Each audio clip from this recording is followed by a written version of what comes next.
Good morning, early game crew. Busy week of sports continues. How much of the World Cup have you gotten to watch so far, Preston Thorne? I've been in and out. I've been catching mostly highlights. I haven't sat down to watch a full game match yet. Yesterday, I would say, was the day of stars. Mm-hmm. The day before that, the day of ties. Okay. Or draws, as they call it. I like the themes that are developing. So when you say stars, you mean in the stars of the game. The best players in the world, yeah. I would say the guys who are definitively the best players in the world played last night. The three of the best goal scorers on planet Earth played last night in 3 separate games and combined for 7 goals. Who are those 3?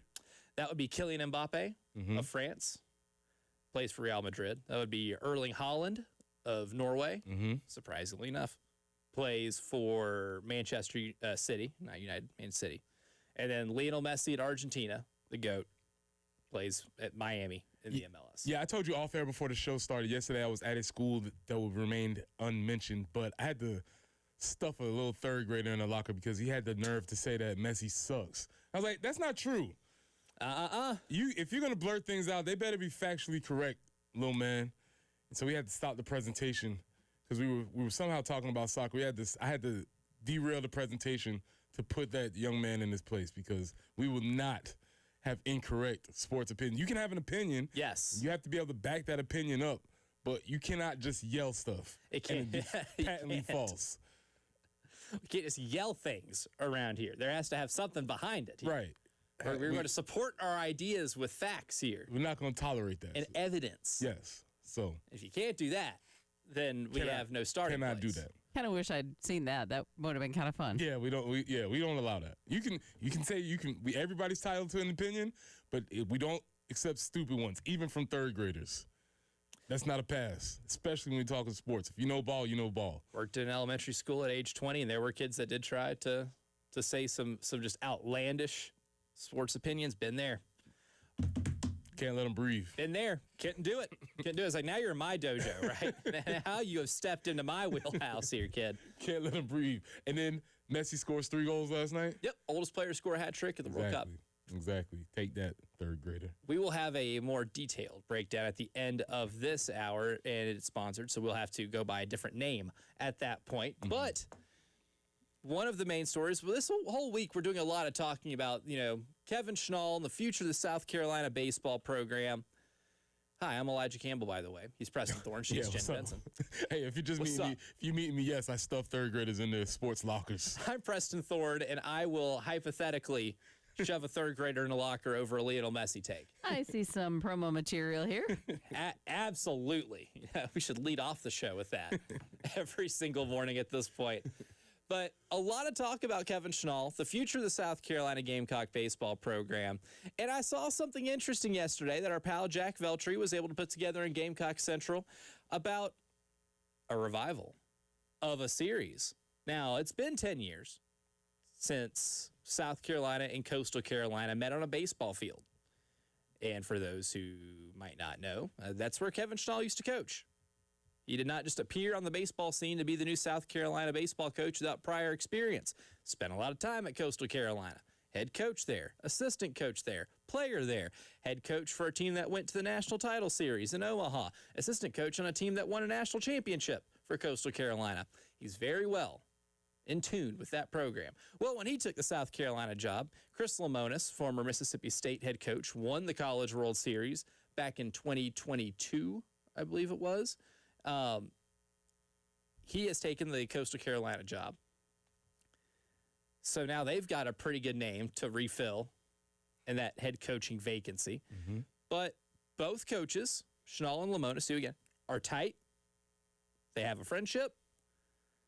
Both committed verbally to saying that we are going to be playing each other. We're going to be revitalizing the series. This is fun. This is really fun. If the question is if I'm with it, yeah, absolutely. You want to play the best competition. You want to be able to, I'm always down for in-state rivalries, the creation of narrative, the old coach going back to coach's old team. I'm here for that, and I think you should probably play it in some form of here and there Right? Home and home. A home and home type of deal. Yeah, I definitely am here for this. None of this neutral field No. stuff. No, absolutely not. And now I said it as if it were news. Let me re-clarify here that they verbally said they would. Now, rubber still has to meet road. Oh, yeah. Right? Now we got to get into contracts. We got to get into contracts, and then we got to get into how's my RPI going to look? Yeah. Kevin Schnall does not strike me as that kind of guy. Chris Lemonis does not strike me as that kind of guy, which, of course, it'd behoove Coastal to be able to get South Carolina on the schedule.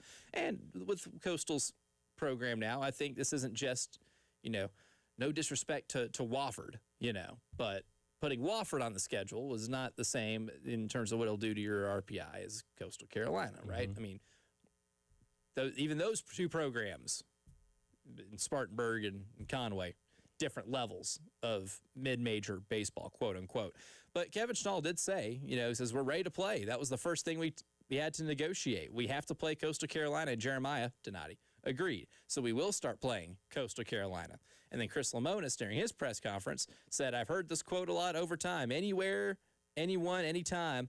So maybe the Gamecocks will come down here and play us in Conway. You should. You should. Because, A, that's the juicier spot, right? I want that smoke of Kevin Schnall going back to coach in that stadium as the visitor. Those are the juiciest type of games. That's the good stuff. What was the highest rated college basketball game 2 years ago in the regular season? Coach Cal going back to Kentucky. That's correct. What's going to be the highest rated regular season college football game this year? When Lane Kiffin goes back to Ole Miss. Yep. People love this stuff. And for college baseball, for a sport that I think, has a fine regular season still. It's one of those marathon sports that a regular season can sometimes feel monotonous. That would certainly not feed into any regular season monotony, no matter what point on the schedule you played it. I imagine it would be impossible for Kevin Schnall to figure out where he is, just orient himself to the visitor side of that field. Oh, he's going to walk into that home dugout. He's going to walk into because he's just going to go on autopilot as soon as he gets to the field. He's just going to be going into his office. His key card doesn't work anymore. Oh yeah, I forgot. I am the coach of South Carolina now. Oh, whoa. He's going to walk into that home dugout, and it's going to sound like an episode of the Californians in there going, hey, what are you doing here? He's not going to know what to do there. I also like to envision the idea of they were going through all these serious negotiations about salary, NIL, resources. And he's like, but wait, the last thing, we must play Coastal. We must play them. The last thing, or the first thing. Maybe that's what the delay was. Yeah. Before we even get this party started. It took like 4 days. Before this conversation even starts, Jeremiah, you must commit to playing Coastal. Kevin, you make the schedule, buddy. Brother, I'm not scheduling games for you. No, I think it's great. I think it's awesome opportunity for baseball fans around the state to see what would likely be a lot of in-state players at the same time. So you get support from various communities that can get to games. Maybe if you're in Conway, you don't necessarily get a chance to travel to Columbia to see the Gamecocks. And you might be like a lot of people, maybe you're a Coastal first, Carolina second type of fan. A lot of those people, I'm sure. That'd be a really cool opportunity. There's I don't see anything but upside to this type of situation. I do think the last couple of weeks has really thrown a wrench into that. I love South Carolina and I love Coastal too, I love Coastal, but South Carolina, when I'm watching SEC baseball, is the team I cheer for, sort of thing. I can see that. Might have thrown a wrench into there, but you know what? That's how you make this better. That's the juice. That's the juice. That is. And this would be one of the biggest games. I mean, the biggest game on Coastal schedule next year if you are to play it. That would be maybe outside of the Clemson series, your biggest non-conference game. Yeah, it would easily. Because I mean, if you it'd be the best competition, and then you have the added juice of the former coach. Based off of the non-conference schedule, the last 2 years outside of the Clemson series, it's been a lot of unfortunately mid-major opponents, and then unfortunately, some of those mid-major opponents were too much for South Carolina to handle this past year. Yeah, like the Citadel, Queens, Charlotte, High Point. We're getting into Northern Kentucky.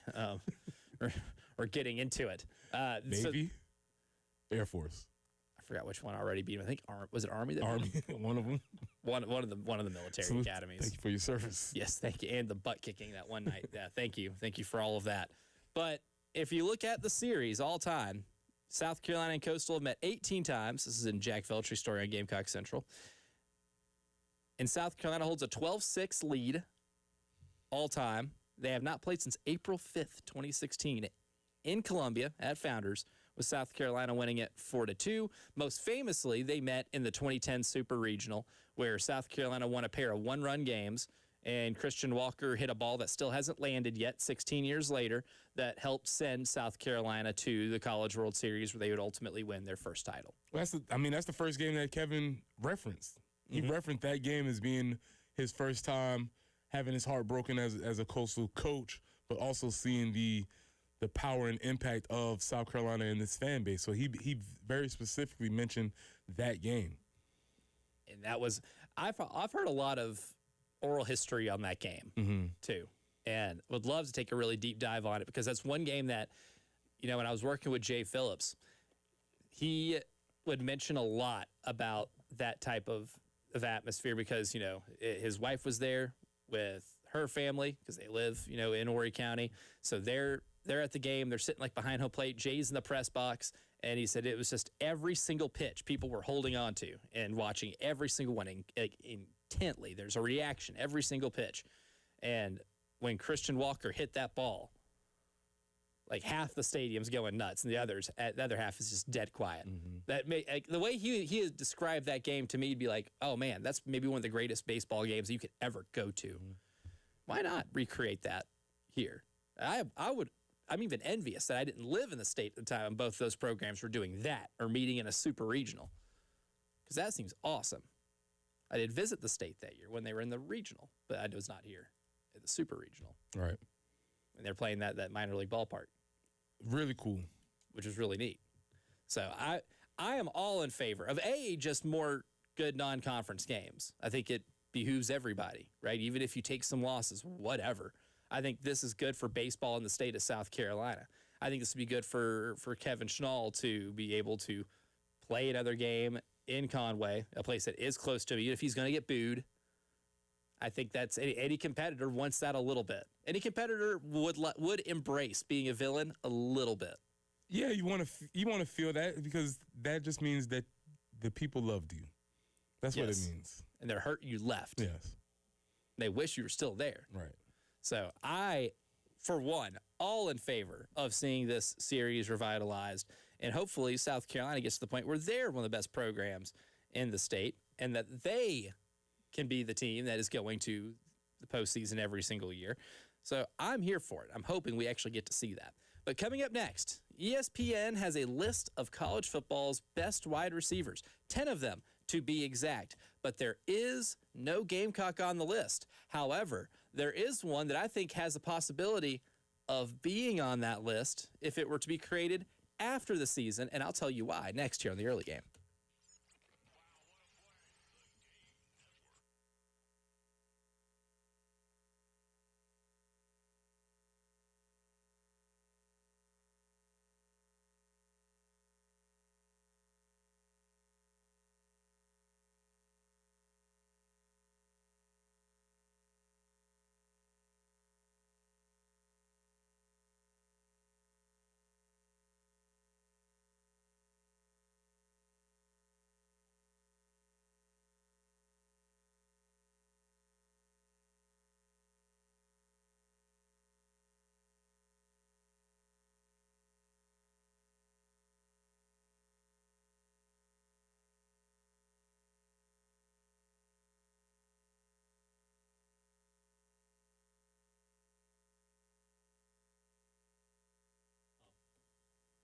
A lot going on with my friends over at Pro Swing. Today would be a great day to go to Pro Swing, with it being a little rainy.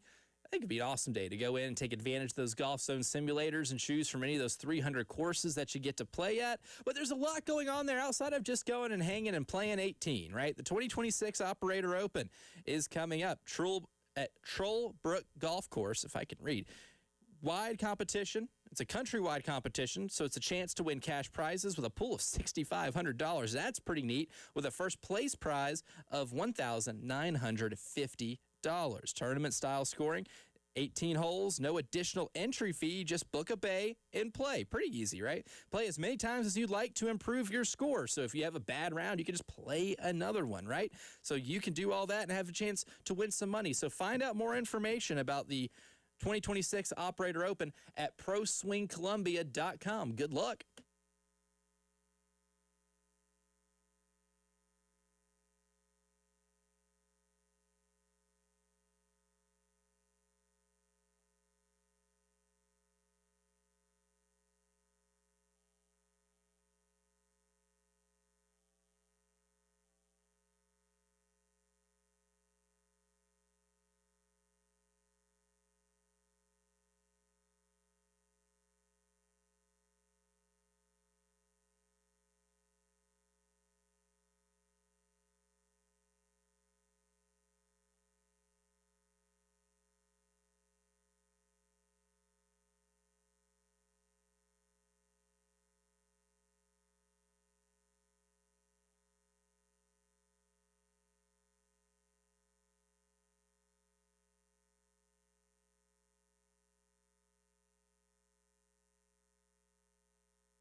If you are needing to travel I-77 northbound past Percival Road, which is exit 15, need to map out an alternate route at this point because that is currently closed. All lanes are blocked due to an earlier accident.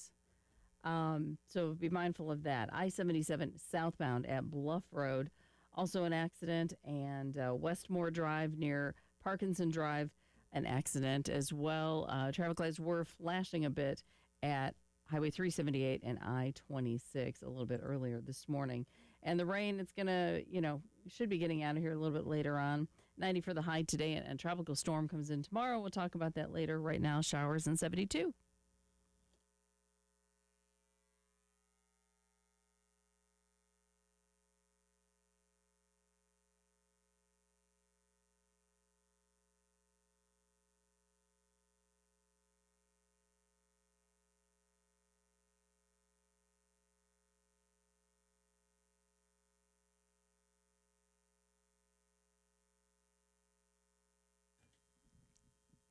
We love lists, even if South Carolina players are on them or are not on them. And for one particular list, we have the best wide receivers in college football. ESPN did a top 10 college football wide receivers list, and I think, as you probably would expect, there are no South Carolina Gamecocks on there. I can go through the list, but I'm not going to do that because I think the most important thing here, Preston Thorne, is that Nick Harbor, by the end of the season, will be considered one of the best wide receivers in college football.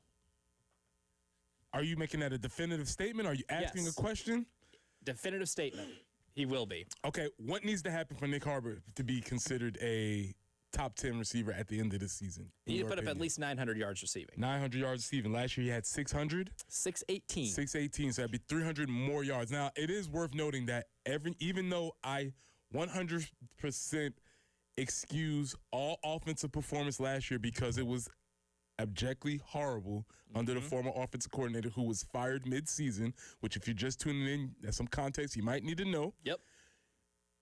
There was one cool part of the offense last year. Hey, Nick Harbor, go deep. Hey, Lenoris, chuck it as far as you can and let him run under it. The offense was horrible, That except play for worked. one cool part. That play worked. Keep going. Keep going. That's the only thing that they had. The offense, the best offense they had last year was bleep it. Nick Harbor's down there somewhere. 1,000%. As far as you cannot underthrow him. So, that being said, I imagine there's going to be some emphasis placed on, hey, that one thing from last year. You know how the coaches come in and they're like, oh, we're not going to throw away everything we did last year. We're trying to keep it the same. Well, I would suggest you throw everything away except that. That play was really cool. Except that. That was fun. That was really cool, and I would suggest putting an emphasis on doing more of that. So if you look at Nick Harbor's seasons over the last 3 years, right? As a freshman, he only caught 12 balls, 195 yards, 1 touchdown. As a sophomore, he caught 26 balls, right? So that is over double what he had in year 1 for 376 yards and 3 touchdowns. And then last year, in 1 fewer game, 30 catches, career high, 618 yards, career high, 6 touchdowns, career high. Oh, yeah, and he led the SEC in yards per reception. He was almost 21 yards per catch.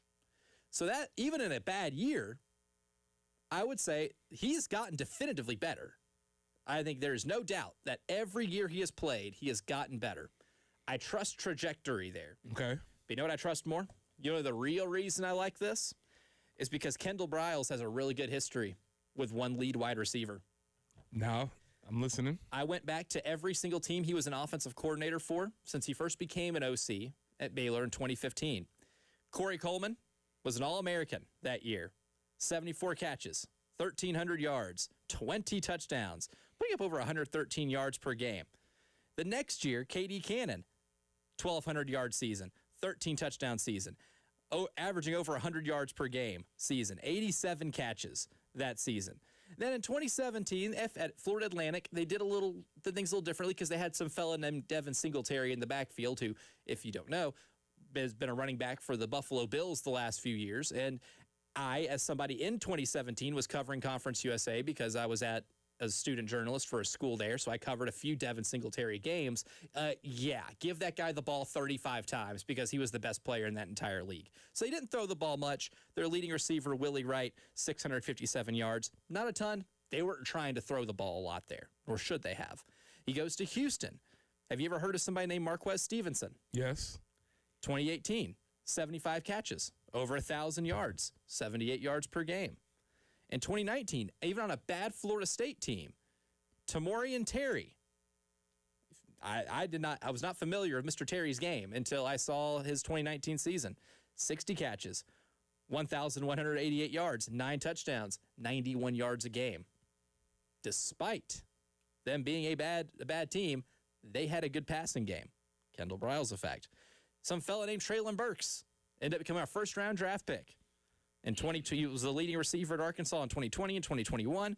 In both those years, he had 51 catches and 66 catches. Went from 820 yards to 1,100 the next season, 7 touchdowns to 11 the next season, and in both years averaged over 90 receiving yards per game. Matt Landers the following year, 900-yard season, 8 touchdowns, almost 70 receiving yards a game. Goes to TCU. John Paul Richardson, 46 catches for only 536 yards. They balanced a lot there. It was more balanced attack at that first year at TCU. But the next year, Jack Beck, 1,000-yard season, 62 catches with 9 touchdowns, 86 yards per game. And then this past year at TCU, Eric McAllister had 72 catches, 1,100-plus yards, 10 touchdowns, 91.5 yards per game. If you were listening to that with a notepad and you tallied all of it down, congratulations. You're really good at audible sensory and being able to turn things onto paper really fast. You might make a really good stenographer if you're doing this on the computer. However, I went through this so you don't have to. That is 4 wide receivers with 70-plus catches since 2015.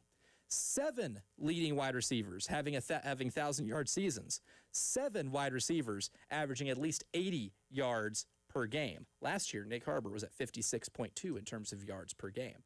So, Kendall Briles has a pretty good history at creating passing offenses when necessary that can have a receiver eclipse 1,000 yards, eclipse, 70-plus catches that can get you over 80 yards a game pretty consistently. I think the one thing we've been missing from Nick Harbor is just consistency. We've seen the pop.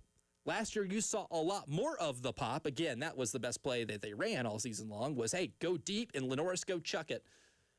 Now you can put it together with somebody who's going to be able to, from an offensive coordinator standpoint, free him up a little bit better. Has a really good history of working with all types of wide receivers. There's a big difference between how Corey Coleman played and how Traylon Burks played and how Traylon Burks played to how Eric McAllister played. Traylon Burks is the closest in body type. Yes. Just, and I say in body type, but I would say even Traylon Burks is more big and lumbering. Yes. Traylon Burks wasn't winning a lot of foot races. Right.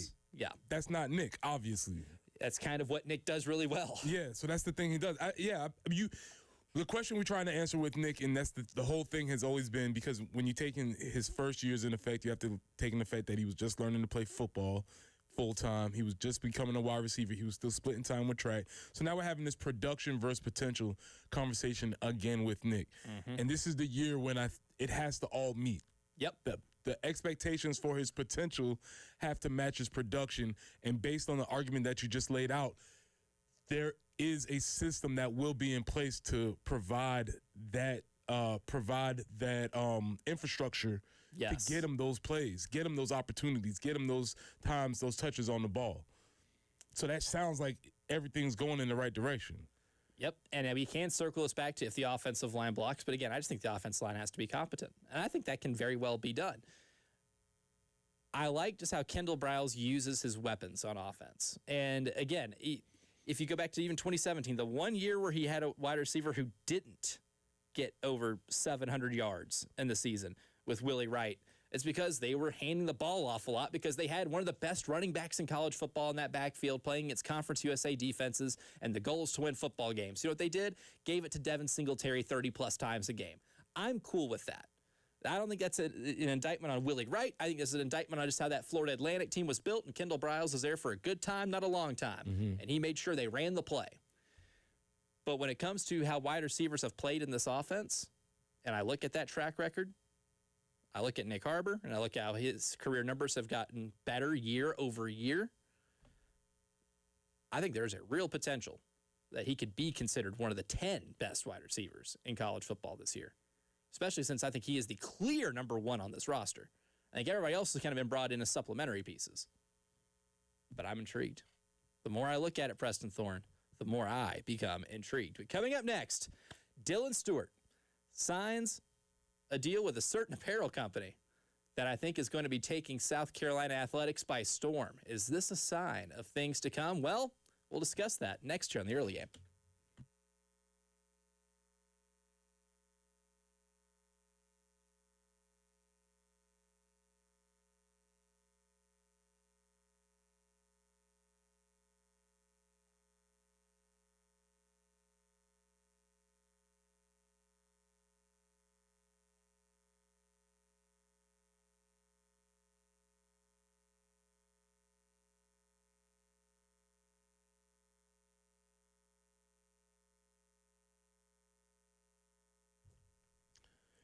Preston here for our friends at Absolute Glass, the premier glass company of the Midlands, offering auto, home, and business glass repair. If your glass is damaged, shattered, cracked, or broken, they can handle the job. If it's a cracked windshield, that's no problem. They'll come out to your location and they'll replace it for you, usually for free, and they'll work directly with your insurance to take away the headache. They'll come out to wherever you are. School, home, work, it does not matter. Absolute Glass will come out to you and take care of the job for you. Now, if you're at home, you're looking to increase the value of your home, Absolute Glass can take care of that for you too. Windows, mirrors, shower enclosures. Say it all the time. If you can see through it, Ray and Marianne at Absolute Glass can do it. So check them out online at AbsoluteGlassInc.com. That's online at AbsoluteGlassInc.com.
I-77 northbound at Percival Road.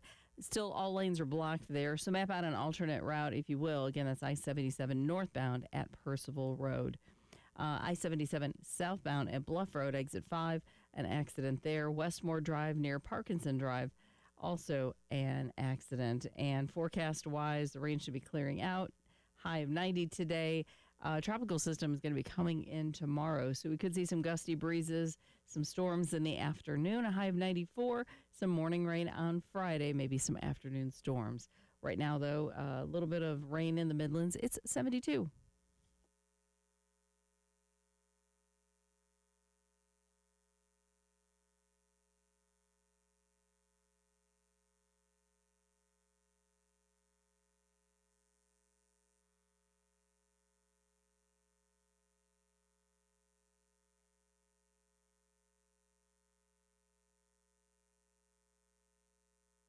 July 1st isn't very far away.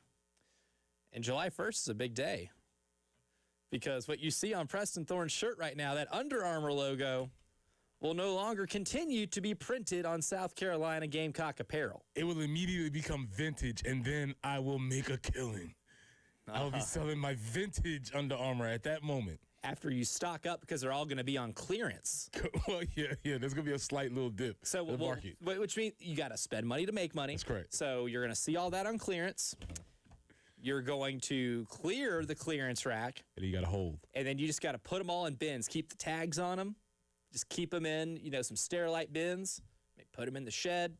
Put a lock on that bad boy. And then in 15 years, people are going to be wanting it. Because you know why? Because, oh, man, I don't remember seeing any South Carolina Gamecock stuff with Under Armour on it. Then you make your killing. This is a long game. This is not a short... This is not a short money-making scheme here, okay? I think my ROI needs to be a little quicker on that. It's a long game, Jen. It's a long game. You got to be patient with this. The early game does not provide investment advice. Disclaimer. Disclaimer. Yeah, total disclaimer. Another disclaimer. This is not Facebook Marketplace. This is the Count of Monte Cristo, okay? There's a longer game at play here. This is not just a simple transaction. This is a long series of multiple transactions that will lead you to a larger payday.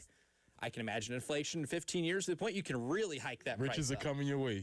You just got to get in now. Just give me 10%, okay? If you heard it here and you're going to start doing that, just remember me and give me 10% and or at least buy me a beer. I can see Preston's daughter. What are these bins in here? That's your college fund, honey. Yep, right there. This is your inheritance. This is your inheritance. Under Armour polo, sideline polos. Good luck to you. 3X.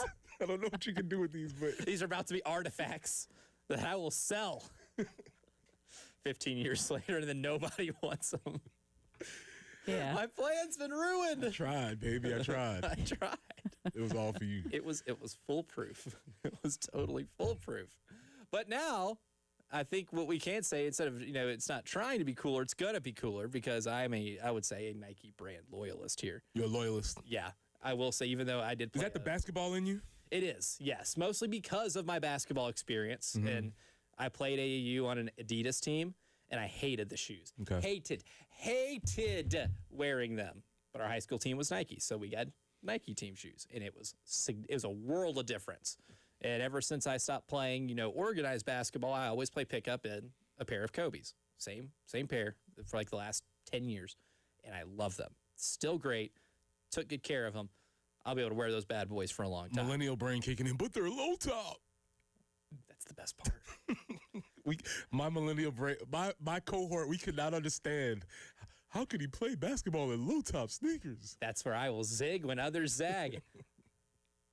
But continue. I will say the only ankle injury I ever had in high tops, not my low tops. Maybe a myth. I get it. Maybe a myth. But Nike also, not just having a hand in making South Carolina's stuff look cool, it also has a hand in helping you retain your best talent and maybe be able to acquire more talent in the future, right? Might seem silly. Just an apparel brand can do that. However, Nike has proven to be a really big spender when it comes to athlete endorsements. They have maybe the deepest lineup, and tomorrow for the morning meeting, we'll go into a little further depth to compare Nike with Under Armour and Adidas and even New Balance, who in the game, let me tell you, in that game. But Nike's maybe got the deepest and best roster of those athletes, right? And it's because there is a significant brand recognition. And this week, it was announced, Dylan Stewart, Nike deal. And the Big Spur yesterday also included, Nick Harbor and Lenore Sellers also on Nike deals.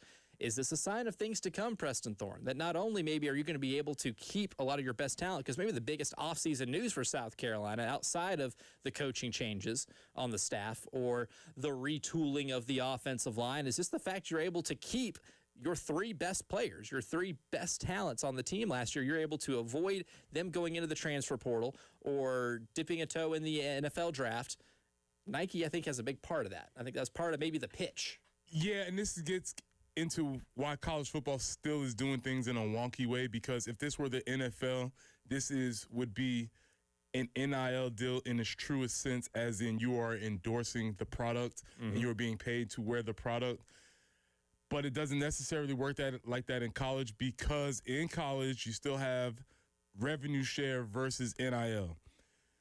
Revenue share is the money that is shared from the revenue produced by the college, correct? And that's at a cap of 20.5. Well, we all know that 20.5 number is a suggestion, and we've found other ways to sort of get by that. The way you can get by that is by these third-party deals with other organizations. That's why this Nike deal is so important, because now some of the money that can be provided by Nike does not have to count against your revenue share numbers. And it allows you to re-sign players like Dylan, Lenoris, or any other high-profile actors. So I think that is the actual value of this.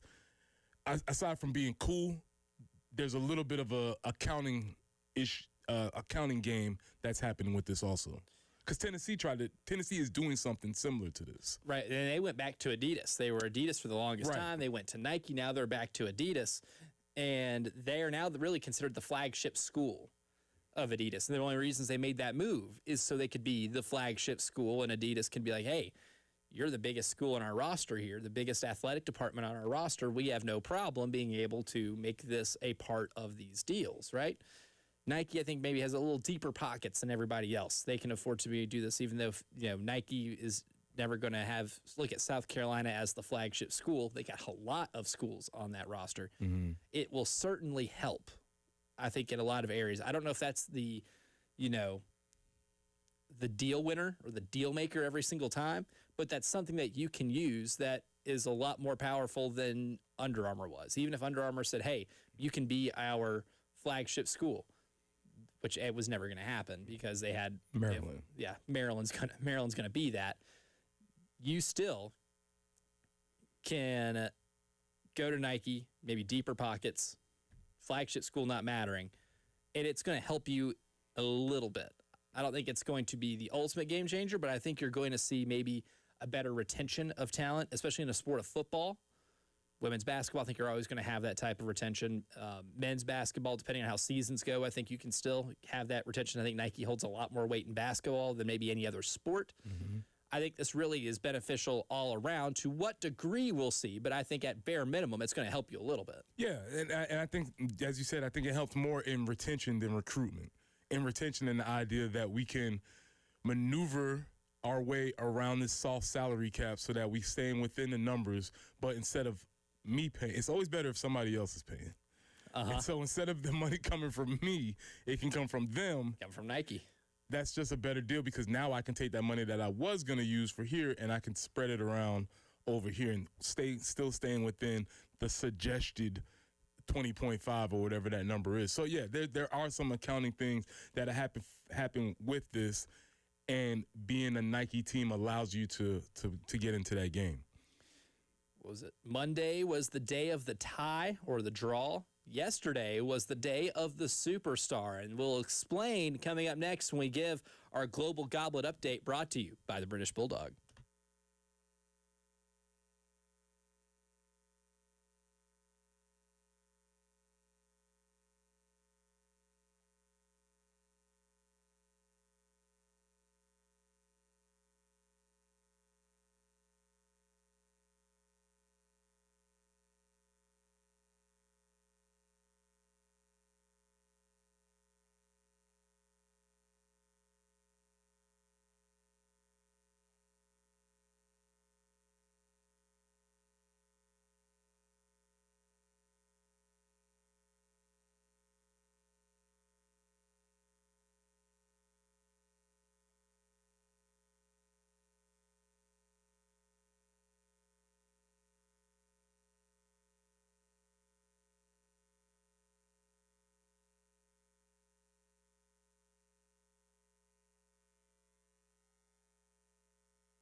It's time for our Global Goblet non-trademark update, brought to you by our friends at the British Bulldog, which is the place to watch Global Goblet games. I believe 1120 Bauer Parkway. Don't have the address in front of me, but I've seen it a few times.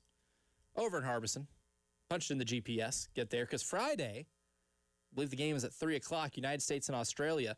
Jay Phillips and I will be there hanging out, watching the game.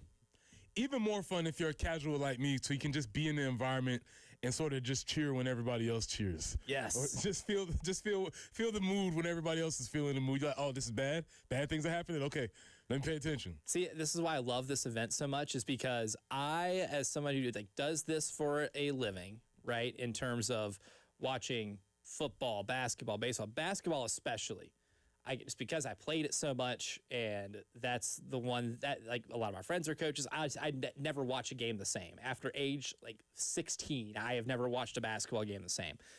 I don't know a lot of the strategy and stuff when it comes to soccer.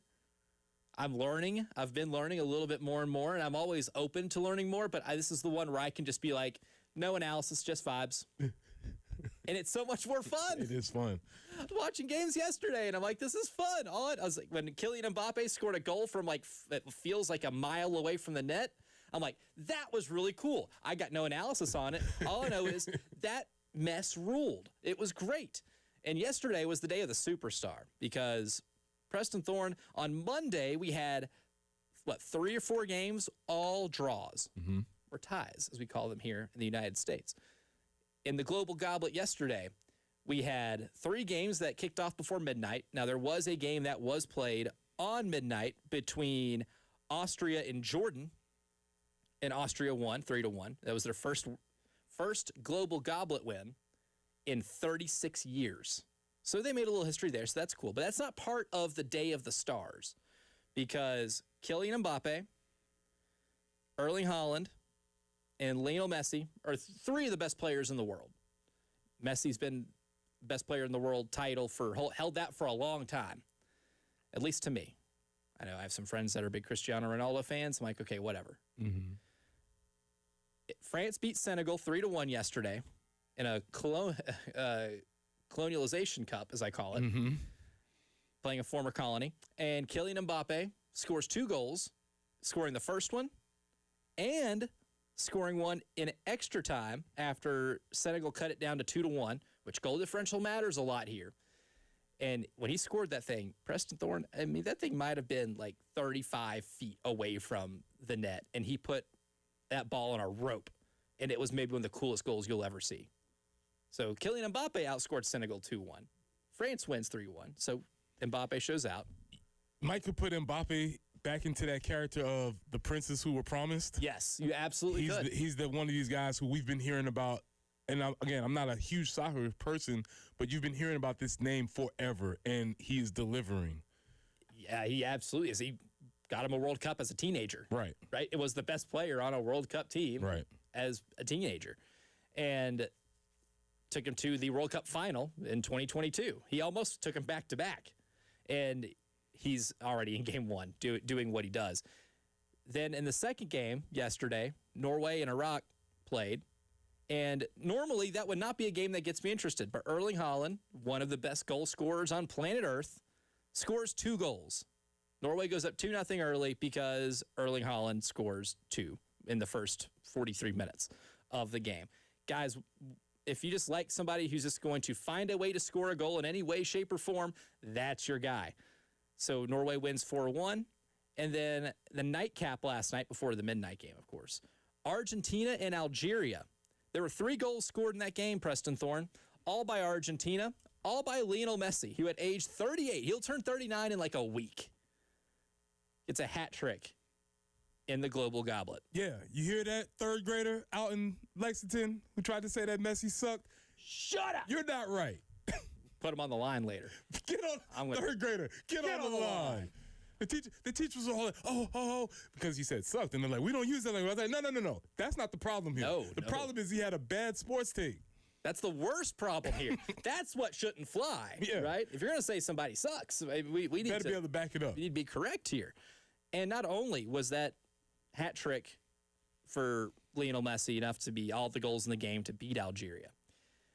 It tied Lionel Messi with Miroslav Klose's record of global goblet goals all time. Where's Miroslav from? Germany. Okay.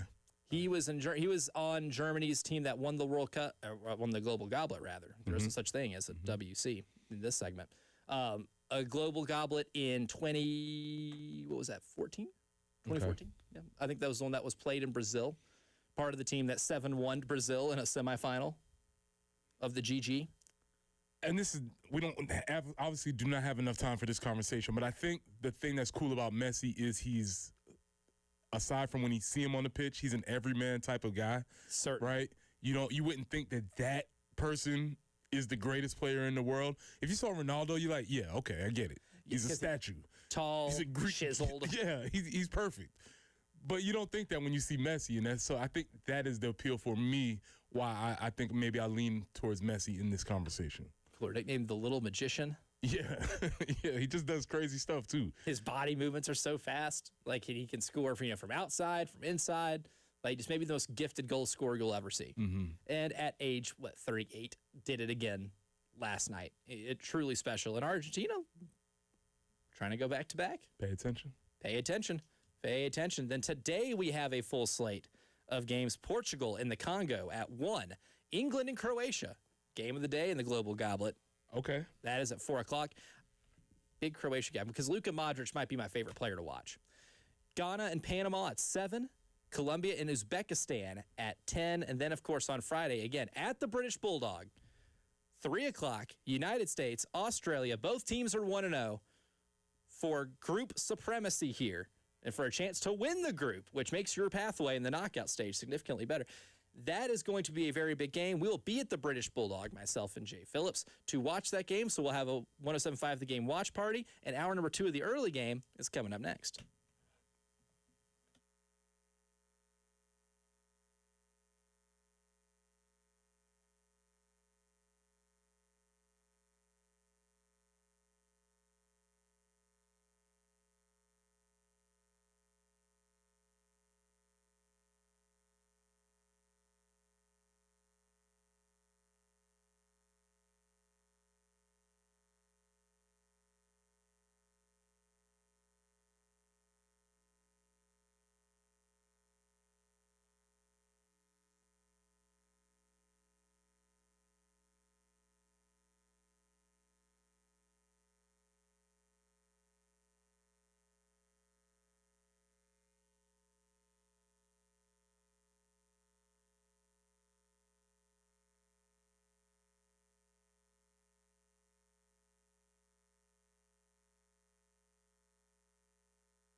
On I-77 northbound at Percival Road, the accident that had things blocked. We do have a lane that is open. The left 2 lanes are currently blocked, so helping it with traffic flow, but still very, very slow. Hardscrabble between William Hardin Road and North Brickyard Road, an accident as well.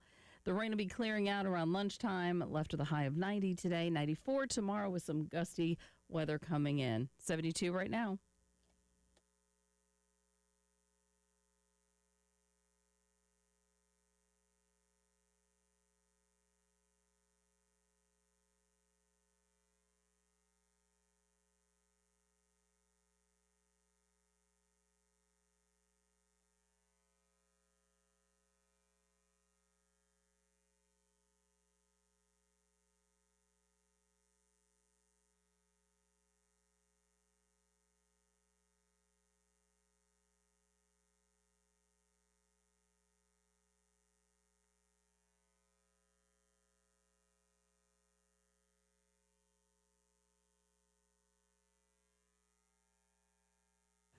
Hour number 2 of the early game starts right now. I'm Elijah Campbell. He's Preston Thorne. She's Jen Jensen.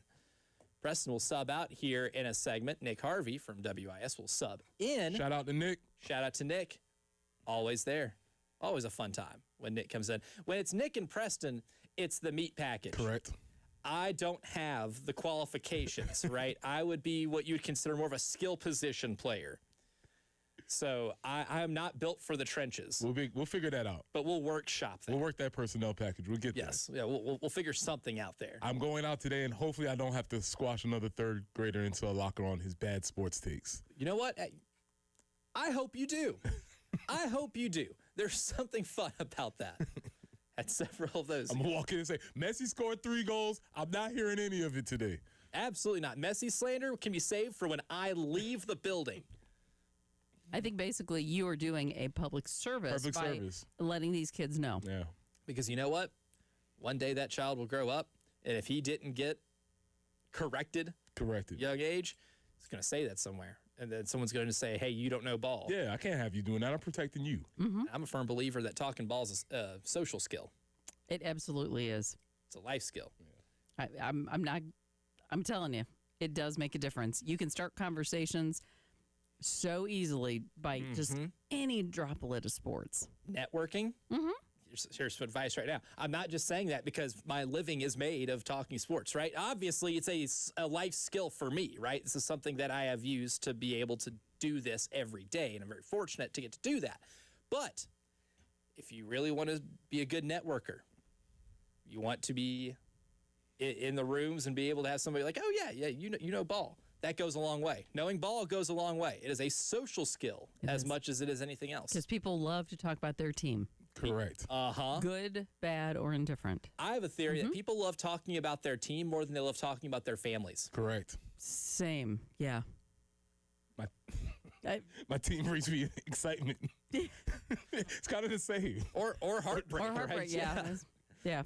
Or eternal frustration, right? It's equally as relatable. Same thing. And not everybody has a spouse and children, but you know what everybody has? A favorite team. Maybe not everybody has their parents still with them, but you know what everybody has? Their favorite team. So you shoving that kid in a locker, hypothetically, or metaphorically speaking, community service, over a bad sports take of saying Lionel Messi sucks, actually did him a favor. Yep. He'll remember you. He should. Forever. Forever. Life skill, kids. Yep. Life skill. Talking ball actually can get you places in life. Good networking skill. So they're the only advice I'm qualified to give anybody, right? You can take our money-making scheme in the last hour, take it with a grain of salt. Half-baked idea, may or may not work, probably won't. It's a long game. Again, this isn't Facebook Marketplace, it's the Count of Monte Cristo. We're playing over a longer time frame here, right? A little bit longer in the game. But this is the advice I can give you that actually might be worth something. But we saw yesterday that on The Athletic, one South Carolina Gamecock player was listed among the NFL's 10 most versatile players. I think you can probably take a really good guess as to who it is. If you're thinking, oh, was it the guy that was, the rookie last year who was the safety for South Carolina a couple of years ago who helped his team win a Super Bowl in year one? Yes, his name is Nick Emenwari, and you would be correct. Yeah, he is the spotlight of the article. The first article says Nick Emenwari, comma, Colston Loveland among NFL's top 10 most versatile players. So the article starts off and is specifically focused on Nick. And he's the first player mentioned. He's the first player mentioned, has the center shot. It's essentially based on him as what is eventually, I think, turning into a prototypical type of person where now we're getting into drafts where it's like, we're looking for a Nick Emenwari type. That's the conversations that are going to start happening now. Potentially revolutionizing a position on defense. And there have been plenty of those type of players, right?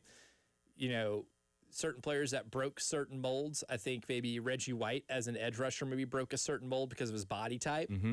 There were other guys that come up on defense. We see a lot more of it on offense, but defensively you have those guys too. Like, you know, was it Derek Brooks, somebody who kind of revolutionized not just the linebacker position, but a Tampa 2 defense, like emphasizing having somebody with a little agility. They built the whole defense around him. Yes. Which I must pause for the call to say every coach who tried to run that defense afterwards, you were missing one key ingredient. Derek Brooks. You didn't have Derek Brooks. A Hall of Famer. A Hall of Famer because of his versatility and his athleticism at the linebacker position. The other team that tried to run that very well, the Chicago Bears. And you know who had they in the middle? Brian Urlacher. Guess what? Works. Works for you. Everybody else, you don't have that. You don't. So don't try. Just letting everybody know that. And Nick Emenwari is one of those players where some teams might draft somebody because they think they can fit that mold, but they just don't have that level of athleticism that Nick has. And it won't work because Nick is an otherworldly athlete when it comes to what all he can do on the defensive side of the ball. Now, here's the write-up here. And this is a pretty strong first sentence, but I'll read you what he says about Nick Emenwari. This is Ted Wynn from The Athletic. If Nick Emenwari hadn't fallen to the Seahawks in the second round, they likely wouldn't have won the Super Bowl. The defense is full of difference makers, and the defensive tackle duo of Leonard Williams and Byron Murphy is among the best, if not the best in the league. But Emenwari is the skeleton key to the best defense in the league. The Seahawks That's a great sentence. Skeleton key to the best defense in the league. Love that. And also, it's incredibly true. The Seahawks played more sub-personnel, 5 or more defensive backs, than any team. Seattle didn't mind mismatching its nickel against heavy personnel because Emenwari evolved into a legitimate linebacker. Coach Mike McDonald said they became a 4-3 base with a crazy athletic Sam linebacker. Even Emenwari's biggest fans couldn't imagine him taking on offensive linemen and tight ends at the point of attack the way he did. His man coverage skills translated seamlessly into the league as he blankets tight ends with his speed and size. This offseason, he said he's been working on his pass rush moves with DeMarcus Lawrence, and there are OTA clips of him working with the defensive line. With his physicality and athleticism, I don't see why he can't become a pass rushing threat. One of the things I'm most excited about next season is watching Emenwari expand his game in year 2. I don't know if I can trademark this, but I think I can speak to your basketball heart when I say this. Oh, now we're talking. So in basketball, they have the idea of a 3-level scorer. Ah, yep. Picking up what I'm putting down? Absolutely. I don't know if this has been coined, but this idea of a 3-level player who can play at each spot on the football field. He can play in the secondary. He can play in the middle. He can play on the line. Nick may be one of a very small select group of folks who is actually a 3-level player, and you can put him anywhere on your defense and not have to worry about losing anything in any spot. I don't know if it's trademarked, but we might need to look into that. Ooh, it's like a Jason Tatum type, but for football. It's true, all 3 levels being able to score in for Nick Emenwari, all 3 levels being able to play. The fascinating thing here is the addition of him being able to pass rush. We didn't see that a ton. Now, he blitzed a lot, right? As you can do, and I think what makes Nick Emenwari so good at the NFL level is he's got the athleticism to show blitz and then be able to adequately, latch on to a tight end in coverage, or be able to just be anywhere on the field and you don't know what's going to happen. Like my favorite thing about watching a Steve Spagnuolo coach defense is that how they line up is more than likely not going to be what happens at all. They disguise things so well.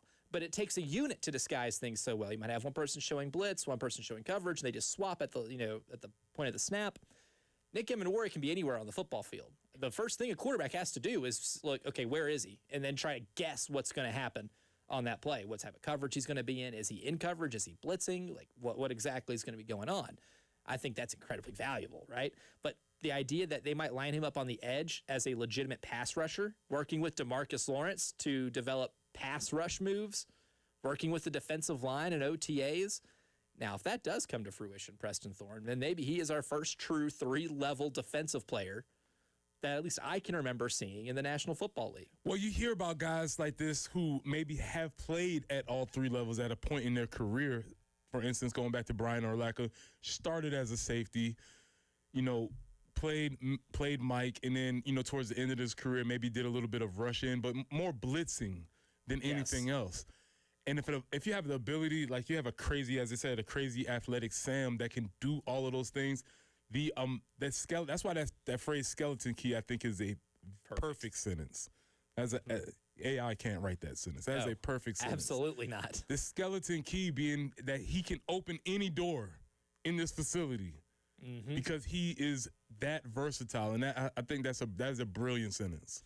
And it also just really cool for the University of South Carolina to have that guy as the proof of concept for your defense, right? If you're one of those guys coming up in the high school ranks and you're playing a bunch of different levels on defense, you can look at the University of South Carolina and say, hey, I saw what Clayton White did with Nick Emenwari. I would like to be that in the NFL because this is going to open up an entirely new player prototype. I think that's one thing about Nick's career that's already so fascinating. He's 1 year in the NFL, and there's going to be a lot of copycats out there. The NFL is the copycat league to end all copycat leagues. Teams are going to want to try to find their Nick Emenwari. They are going to want to try and find them, but good luck. Good luck. And I think that is where the secret sauce comes in because you may try to recreate the recipe, but you don't have you don't have the saffron or whatever, whatever the missing ingredient is. It's just going to be. It's like, it's missing something. I don't know what it is. There's a difference between cayenne pepper and paprika, right? They may look the same, but there's a difference, and you're going to find out whenever you taste it, buddy. Whenever you try and run that thing, it's like, yeah, Seattle's doing that because we got a guy. Hey, you're kind of like Nick. It's like, I don't know, man. I don't know. He's either not good enough in coverage, either not good enough getting to the quarterback, or not good enough as a blitzer, or maybe doesn't have change direction speed the same way. So utilizing them in the middle of the field could be a little difficult. Like that was the thing with Emenwari during the combine was that people kind of drooled over the measurables and the athleticism, which is what people do at the combine, right? It's one of the creepiest things as a society we do is we watch grown men run around in their underwear and we drool over their feats of athleticism. But I think when you apply it to a football field, Mike McDonald at Seattle was the perfect guy to be able to have Nick fall in his lap to be able to say, hey, look, yeah, you can do all of this athletically, but how do we actually use you? How do we apply this? And not only was he able to apply it in a way that won them a Super Bowl in year one, now you're turning him into somebody who could potentially be rushing the passer and playing on the defensive line and then creating an entire new prototype of player that is going to change how a lot of teams want to structure their defense. And to get into money talk, because he was a second rounder, that means that they have him for, instead of the 4 years, they have him for 3 years, if I'm not correct, right? That means, Nick, hey, my brother, in 2 years, you are going to break the bank. Cha-ching! You are going to break the bank. And so what started off as not a great thing because you didn't want to get drafted in the second round and you took a little bit of a hit. Oh, it's going to come all the way back to you multiple times over because teams can't lay claim to second rounders as long as they can for first rounders. So it's all good. It's all going in the right direction for Nick, for sure. And he'll be highly coveted. And if you're the Seattle Seahawks, you better make sure that you have the salary cap space to retain him. I think looking long-term, one of the reasons why they didn't re-sign Kenneth Walker, right? One of those instances why I don't blame a team at all for not re-signing their Super Bowl MVP. Because, A, you don't want to overpay at that position because you can get production at that position a lot of places. But you know what you can't find a lot of places? The Nick Emenwari. Skeleton key. And we're not just saying this here because this is the Gamecock flagship station and an alum is doing great things in the NFL. This is Ted Wynn, a guy who is maybe one of the best film breakdown guys that covered the NFL. Like his Twitter follow, he's a great Twitter follow because he does a lot of good film breakdown stuff. And I do think he's a great football mind. Led off this story of the most versatile players in the NFL with Nick Emenwari. He's put him up there in the likes of Kyle Hamilton, Derwin James, Puka Nacua, Christian McCaffrey, right? Colston Loveland, Cooper DeJean. That's a lot of really good football players right there. Travis Hunter, who is famously playing both sides of the football. It's pretty good company to be in. But coming up next, though, we'll give you an update on our College World Series draft numbers, who has taken the lead after yesterday's games, and also Shout out to Troy. Shout out to Troy. Yep, it's been real. It's been fun. You know what? It's been real fun. But we'll also tell you what the schedule will kind of look like in terms of opponents for the women's basketball team next year. Do we get LSU twice? Well, I'll tell you coming up next on the morning meeting.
Let me tell you about my friends over at the Ecton Law Firm. Look, tax issues can be incredibly stressful. Whether they're personal income tax issues or business tax issues, they're equally the same in terms of the stress they put on your life. The IRS maze feels like a terrifying labyrinth, but John Ecton and his team have the skeleton key to be able to get you out of whatever predicament you find yourself in. 803-771-9800. That's the number to call to be able to set up a free consultation with John and his team. And you can find out why they've been able to create these local solutions to these very complex problems for a long time in the state of South Carolina, right? They can resolve your issues and offer you the peace of mind by showing you the proven local solutions that have helped thousands of families and businesses just like yours escape that IRS maze. So don't wait, 803-771-9800 or visit them at ectonlawfirm.com. That's ECTON lawfirm.com.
I-77 northbound after Decker Boulevard, there is a vehicle on fire, so be mindful in that area. Just had gotten things better as far as traffic flow was concerned on I-77 northbound from an earlier accident, but now this will be slowing things down. I-77 northbound, exit 13. Also, Hardscrabble Road between William Hardin Road and North Brickyard Road, you'll find an accident. And this rain that we have this morning, it will be clearing out a little bit by lunchtime, 90 to high today. A tropical storm coming in tomorrow. Tropical weather system. Right now, 72.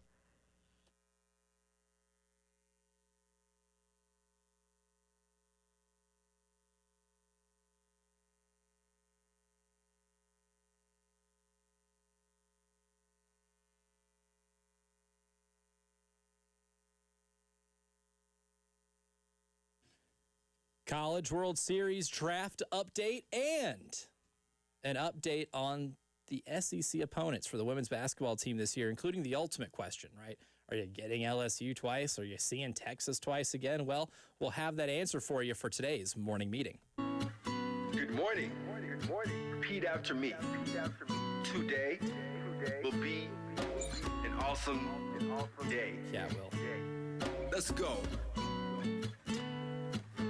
Good morning, great today. Today will be an awesome day. Good morning, great today. Today will be an awesome day. And we have, maybe not the full schedule, but we have the opponents in the SEC for South Carolina. Before we get to that, I'll update you on our College World Series team draft, which we did on Friday, on the day that the College World Series started. And it was a pretty simple scoring format, right? Myself, Preston, and Jen, we all drafted 2 teams each. And for the teams that you draft, a win by one of those teams is 2 points. A loss subtracts a point. So after, Friday, Saturday, Sunday, Monday, Tuesday, after 5 days of this event, we have a tie at first. Right now, Jen and Preston tied for the lead at 3 points apiece. I'm sitting back at 2 points. So I'm only 1 point back, but Jen and Preston tied for the lead right now. Things get updated. I love that. Uh-huh. And then in terms of who's got teams left, I had North Carolina and Alabama, so Alabama's eliminated. My hopes now rest on North Carolina winning this thing. Jen had Texas and West Virginia. Texas eliminated yesterday, so Jen is banking her hopes on West Virginia. West Virginia and North Carolina play today, so I can regain the lead if North Carolina wins there. So that's a big one in terms of myself and Jen's spots in the standings. And then Preston had Georgia and Troy was eliminated yesterday. So Preston is banking his hopes on Georgia. So the 3 of us have 1 team remaining. So I'm still holding on to North Carolina. Jen's holding on to West Virginia. Preston holding on to Troy. And it is an incredibly tight competition. The way we designed it, Jen Jensen. That's exactly the way we designed it. We want it to be interesting, and it's going to get interesting. Today in the College World Series, there's that aforementioned North Carolina and West Virginia game. That one's at 2 o'clock, and it is double elimination round. And because North Carolina is 2-0 in this thing, West Virginia will have to beat North Carolina twice in order to advance to the final series.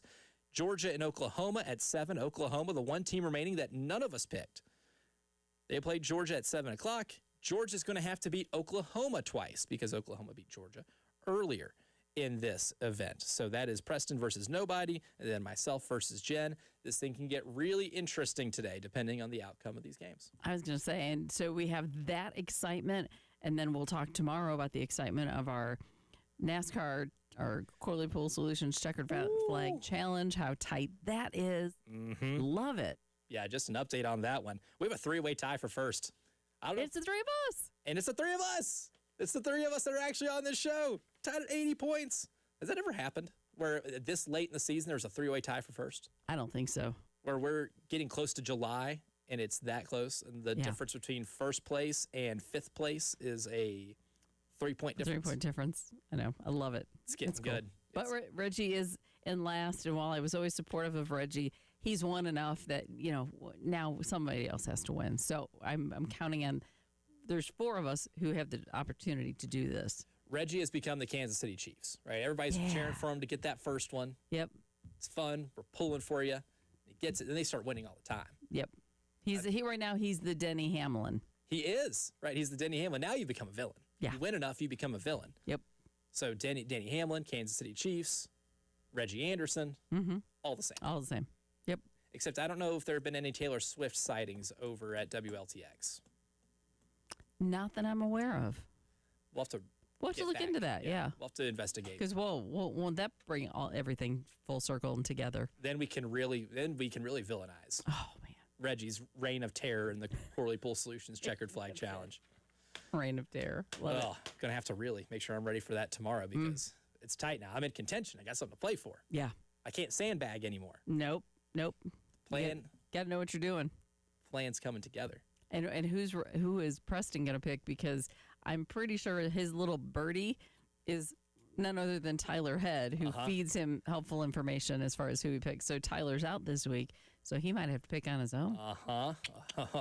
Just saying. This is where the plot thickens. Right? This is where we get to the point of the show Dun dun dun. where things get a little more interesting. I know. We have so much fun with our silly contests. We do. That's my favorite. One of my favorite parts of the show. Yep. Is the silly contests we do. A lot of silly contests in the regular season of a college basketball season. The women's basketball slate, not fully set because we don't have dates for a lot of these yet, but we do have SEC opponents, right? So based off of the alternating opponents, we do know, and this is from Chris Wellbaum's story on Gamecock Central, that the home opponents will be Alabama, Arkansas, Auburn, Florida, Kentucky, LSU, and Texas A&M, which means Mylasia Fulwiley will be making her return to Colonial Life Arena this year. Don't know the specific date, but we do know that LSU will be playing at South Carolina this year. So there will be a return. I wish her well. Absolutely. It'll be nice to see her play in person again. Yes, absolutely. Because I always thought she was kind of a fun player to watch. Always will be. I think the whole always will idea be, of yes. like her putting it together in terms of turning the ball over a little less, shooting a little bit better from the field, being a more effective basketball player will always be a question. But one thing will never be a question with her is it's fun to watch her play ball. I agree. That will always be there. Just hate that she has to don those colors. I know. Especially, that's really the biggest rivalry, I guess, South Carolina has with LSU is in that sport. Yeah, I think so. They have a little bit of it everywhere, I feel like, but I think organically that's probably where it's the most vitriolic. I don't know if that's a word, made it up.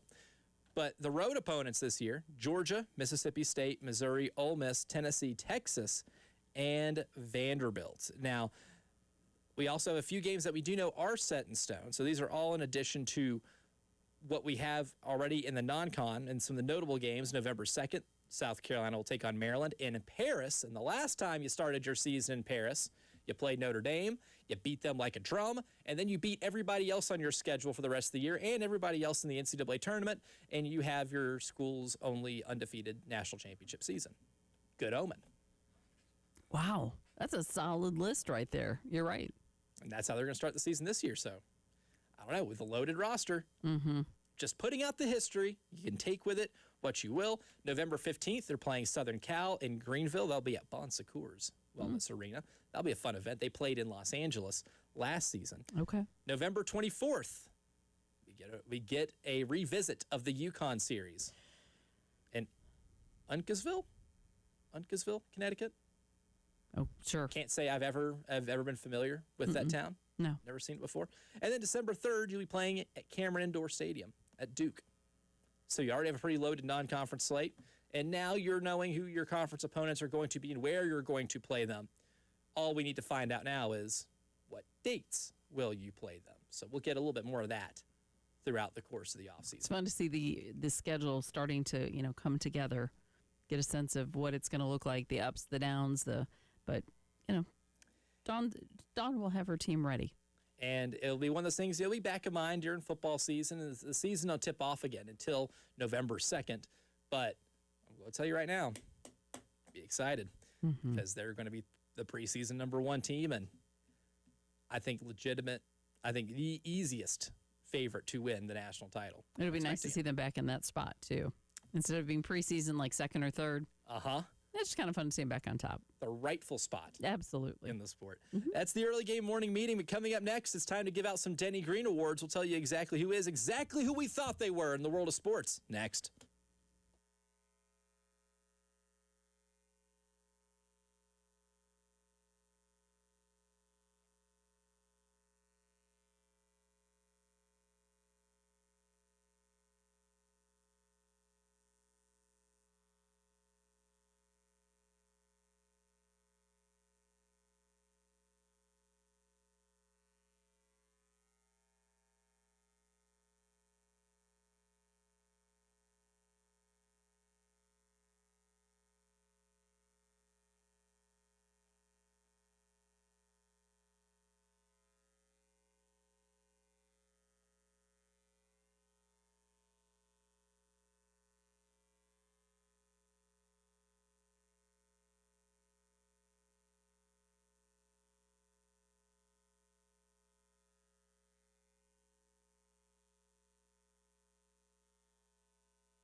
Amex Ferry Road at Whitewater Drive. There is an accident there in Chapin. Also, an accident Hardscrabble Road between William Hardin Road and North Brickyard Road.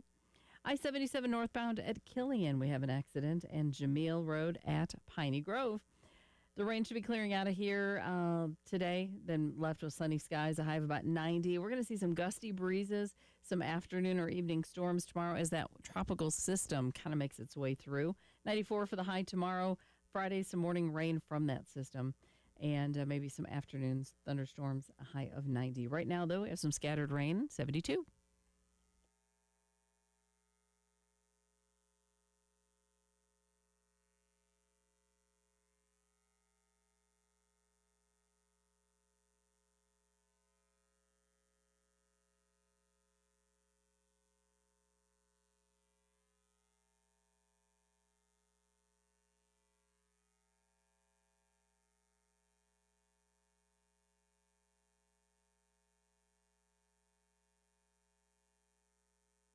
They're what we thought they were.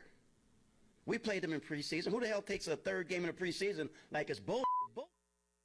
We played them in the third game. Everybody played three quarters. The Bears are who we thought they were. And that's why we took the damn field. Now, if you want to crown them, then crown their ass. But they are who we thought they were. And we let them off the hook. That is American philosopher Dennis Green, formerly a head coach of the Arizona Cardinals, more famously for the Minnesota Vikings, telling everybody the Chicago Bears are who we thought they were. Well, I guess not anymore, though, because maybe the Bears are now the Indiana Bears. I don't know. And that's not who we thought they were. So maybe there's a little anti-Denny Green going on with the team he was originally talking about, which is the... You cannot be serious! John McEnroe doesn't like it. Jen Jensen doesn't like it.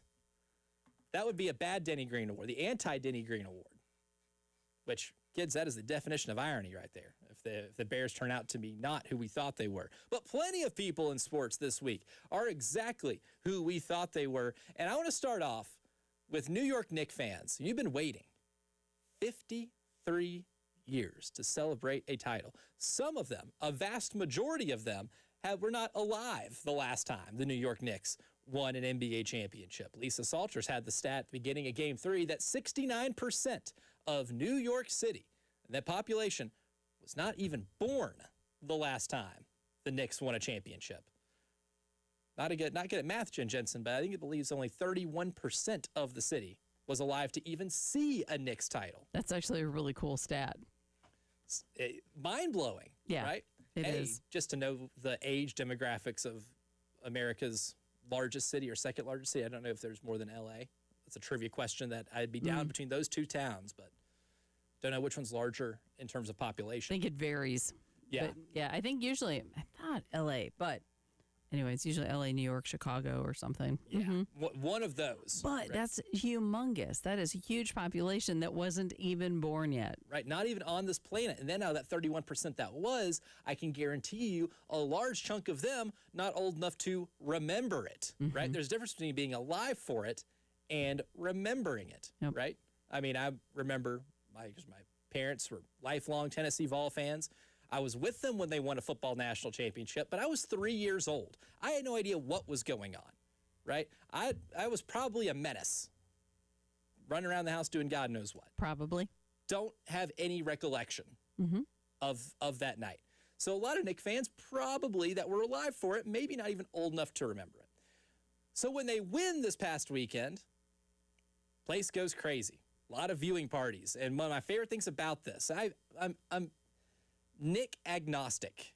New York Knick agnostic here. I'm not a true fan. I'm not a hater or anything. They've just always been there for me. So when they win it, I have no emotional connection to it, but I did thoroughly enjoy seeing the reaction of that town get to enjoy watching their team win a championship, the craziness that ensued, not even just in New York. Jack Veltri had an engagement party on Saturday night, and you know what his entire family did? Because most of them are from New York. They gathered around a TV, what looked like a patio area, and I saw drinks flying everywhere. Wow. When OG Anunoby made that last free throw to go up 4 with 10 seconds left. They knew it was over at that point. And the bride-to-be is thinking, this really what I'm, signing up for? My engagement party, because what's going to happen at the wedding? As long as there's not a New York Knicks finals game. Yeah, good point. But Maybe it should be okay. Knicks fans, exactly who I thought they were. Now, also on this list, Rod Brindamore, the head coach of the Carolina Hurricanes, true total winner in all aspects. He was the captain on the team the last time the Carolina Hurricanes won a Stanley Cup final. They had their own streak that they had to break. And what better way to break your 20-year title drought than to be coached by the player who was the captain on the last team? So there was a pretty cool moment there. But also, for those who aren't familiar with Rod Brindamore's work, or maybe his famous nickname of Rod the Bod, the dude took his shirt off in the locker room after the game. He still got it. That's a nickname that he earned. Excellent. Rod the Bod, exactly Sorry, I who missed he thought that. he was. I guess I'll have to go back and Google. You'll have that for research purposes. Yes, I am looking up the picture of Rod Brindamore shirtless in the locker room after winning the Stanley Cup final for research purposes. Another perfect person to put on this list for getting a Denny Green Award this week, Lionel Messi. I believe has been the best soccer player on planet Earth for a decade plus. I know Cristiano Ronaldo has his own cult following and one of the best players in the world for a long time too. Preston should have found out who that third grader thought was good. If he said that, Messi sucks, is he a Ronaldo fan? Could that have been what's driving him to say something derogatory about Messi? I know, which we will not take Leo Messi slander. No. Absolutely not. I've been more of a Messi guy than a Ronaldo guy, even though I'm not a huge soccer same. fan, right? But I definitely find Leo Messi to be a little more likable, and he's got a World Cup title. I think that helps out a lot in terms of any type of debate. But last night, Lionel Messi became the oldest player in World Cup history. I can say that, not sponsored. Oldest player in World Cup history to score a hat trick. He accounted for all 3 goals in the Argentina-Algeria game last night. That's amazing. Remarkable. Yeah. Oldest player in the event's history to record a hat trick, and that hat trick tied him with the most goals scored in the World Cup all time. I have a feeling he's going to break that record, Jen Jensen. I think that's probably pretty safe because he's just dominating right now. And he's for being awesome. The oldest. Right. Yeah. He turns 39 in like a week. I think it was like he's like 38 years old in 357 days. So here in a little over a week, I guess. He could break it again. That's right. Because he's aged. If he has another hat trick, I don't even know who they play next, but if he has another one, then he'll break his own record in that regard, which would be really cool. Then he would shatter the all-time goal record, which would be pretty cool. Man. Kind of cheering for that history to happen. But lastly here, South Carolina baseball fans, exactly who I thought they were, because this is a baseball program that the last couple of years very well documented on programs like this, all the way up to 6 p.m. on this station. It's been a lot of not of fun. A lot of mornings coming in here talking about the team losing. Or when I was on in the afternoons with Jay Phillips, a lot of being in the afternoons talking about a historic loss or a historically bad season. That's happened the last couple of years. But the way you introduce Kevin Schnall by getting folks out to the ballpark, bringing them in on a helicopter, it may seem like like it's extra. It may seem like a little much for a college baseball coach in terms of that type of introduction, but I think what it is a true testament to the college baseball passion that exists in this state.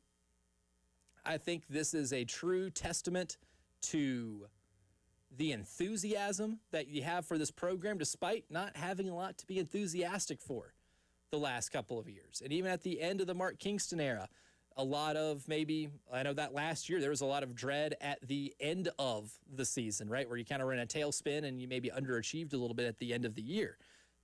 That thirst and that hunger for having a really good baseball program, never going to go away. And I think the perfect embodiment of that was what you saw at Founders Park last Friday night.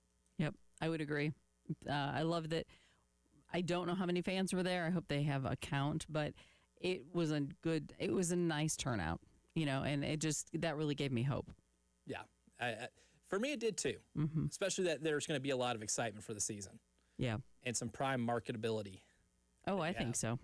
Yeah. Super excited about that. I did a Rod Brindamore. I did double check that picture you were talking about.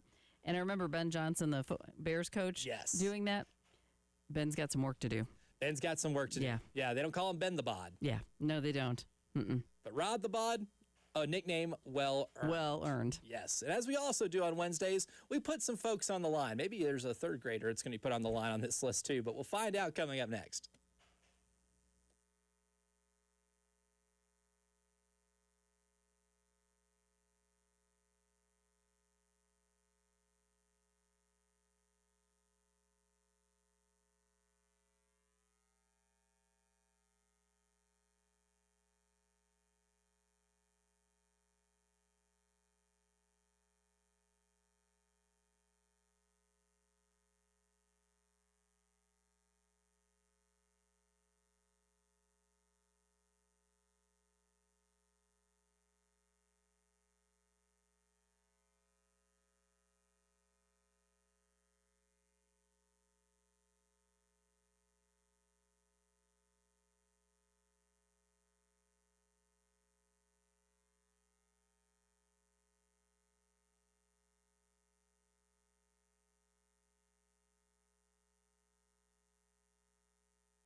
Time to vent a little bit, as we do every Wednesday before we get out of the second hour of the show. Time to put some people on the line. Man, hey, let's just go and get on the line right now, man. My patience is running thin. You're all running out of time. You was late to my practice, sir? Everybody on the line. Come on. Bars. Maybe I should put Unsportsmanlike, the radio show on ESPN, which is on the RTV right now, on the line, because they're doing a segment right now called I'm Over It. Stolen valor? Maybe. A little bit. I can't say that to Evan Canty's face, though, because he will. He could beat me up. Former NFL player. He can take me. Yeah, he probably could. So I can only make that accusation right here, just in the confines. Okay. Of just a conversation between friends. Nobody's listening. But the first person we got to put on the line, there was a third grader that Preston Thorne encountered yesterday. Said Lionel Messi sucked. And you know what? I didn't have that prepared to put on the line this morning, but young man, there's a lot to learn. Mm-hmm. Put some respect on that name. Yeah. This is the best player in the world. Has been the best player in the world until proven otherwise. Scores 3 goals last night, a hat trick, the oldest player to ever have a hat trick in this event. So for that young man, get on the line. Lessons to learn. It's a hard one. And you had to have Preston. I would think Preston's would have a very significant impact. Trying to find the right way. Like, I think influence. So hopefully the young man has learned. He's on the line. He'll work through it. That's right. And be better for it. Hey, we've all been on the line at one point in our lives. Yep. That was funny. Many times. But didn't know we had to do that this morning, but we had to put that PSA out there. Another one, though. This has been weeks in the making. Texas Tech University. Because we've already known everything about the Brendan Sorsby thing that you need to know. This is maybe the most, I guess, popular topic in the world of college sports for the last few weeks. And for those who maybe are just been tuning in and out, Brendan Sorsby played at Cincinnati the last couple of years, was at Indiana before that. While he was at Indiana, bet on his own team when he was at Indiana for just like a year or two, but he did 40 separate bets on his own team, including an under. There was over $90,000 worth of bets placed on his own team. All of the stuff, scarlet letter rules that you cannot break in this sport. And he was ruled ineligible by the NCAA permanently because of this. And I don't think anybody had a problem with that type of ruling. People have problems with the NCAA's rulings all the time. I don't think anybody actually had an issue there, except Texas Tech. Now, Texas Tech says that they didn't have anything to do with him being hooked up with Jeffrey Kessler, a famous attorney in that area, and being able to go to a friendly retired judge who gave them a friendly ruling to give them an injunction to be able to play this season. And Texas Tech was fully prepared to play Brendan Sorsby in the 2026 football season. And that ignited quite a firestorm across all of collegiate athletics, and rightfully so. It's honestly made a mockery of the sport over any attempts to have types of rules or any type of framework for rules. The things that coaches are complaining about all the time, Texas Tech is doing the exact opposite, right? I mean, going to court to try to get somebody eligible over somebody that everybody would deem should be ineligible for breaking a rule that everybody agrees is one that has a fair punishment of a lifetime ban from the NCAA as a player. And Texas Tech defended it. They said, he's got a mental health problem with his gambling addiction that we absolutely have to handle. That, if we don't let this kid play, it's going to be a detriment to his mental health if he is not the quarterback at Texas Tech. And I think we all could read past that. I think we're all smart enough to know that you're just saying that so he can play. You would not support any other school with any other athlete doing the exact same thing. You wouldn't. I think that's pretty obvious. Well, Brendan Sorsby is applying for the supplemental draft. He's not going to play at Texas Tech, which is the right move if you're having mental health issues. You don't want to be the player in the middle of all of that. But then Texas Tech has come out and said that they're going to continue to support him, which is good, but here's where they're getting on the line. So you're telling me you can support him in his mental health problems and his gambling addiction and everything that you want to be there for, and he doesn't have to play for you, kind of disproves the point you've been making all along. So Texas Tech University, get on the line. Absolutely. But I'm glad that's all over. And the second hour of the show's over. We only have one more hour left. The early game third and long hour is coming up next, including a potential revival of a very important baseball series, one that I would like to see. We'll tell you about it coming up next to kick off the final hour of the show.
I-77 northbound at Killian Road. The right lane is blocked, so of course you're going to want to stay left. Earlier accidents we've reported have been cleared at this time, so that is definitely some good news.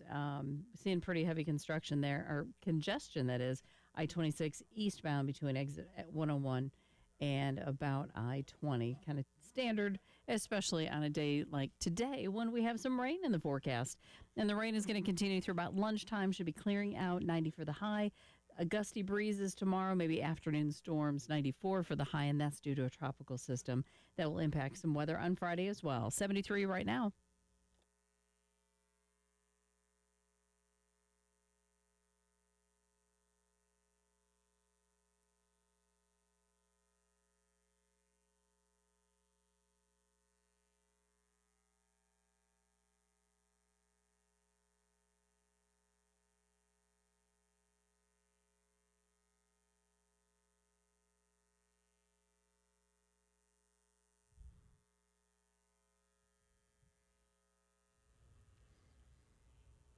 The early game third and long hour starts right now. I'm Elijah Campbell. He is Nick Harvey from WIS. Jen Jensen also in the house, as well as our man Thomas in the video production room here at Studio 803. And all week long, we've been talking about Kevin Schnall becoming the head coach at South Carolina, coming over from Coastal Carolina. But maybe one under-talked about aspect of this, too, is whether or not him coming from Coastal makes us want to revive an in-season series between the Gamecocks and the Chanticleers.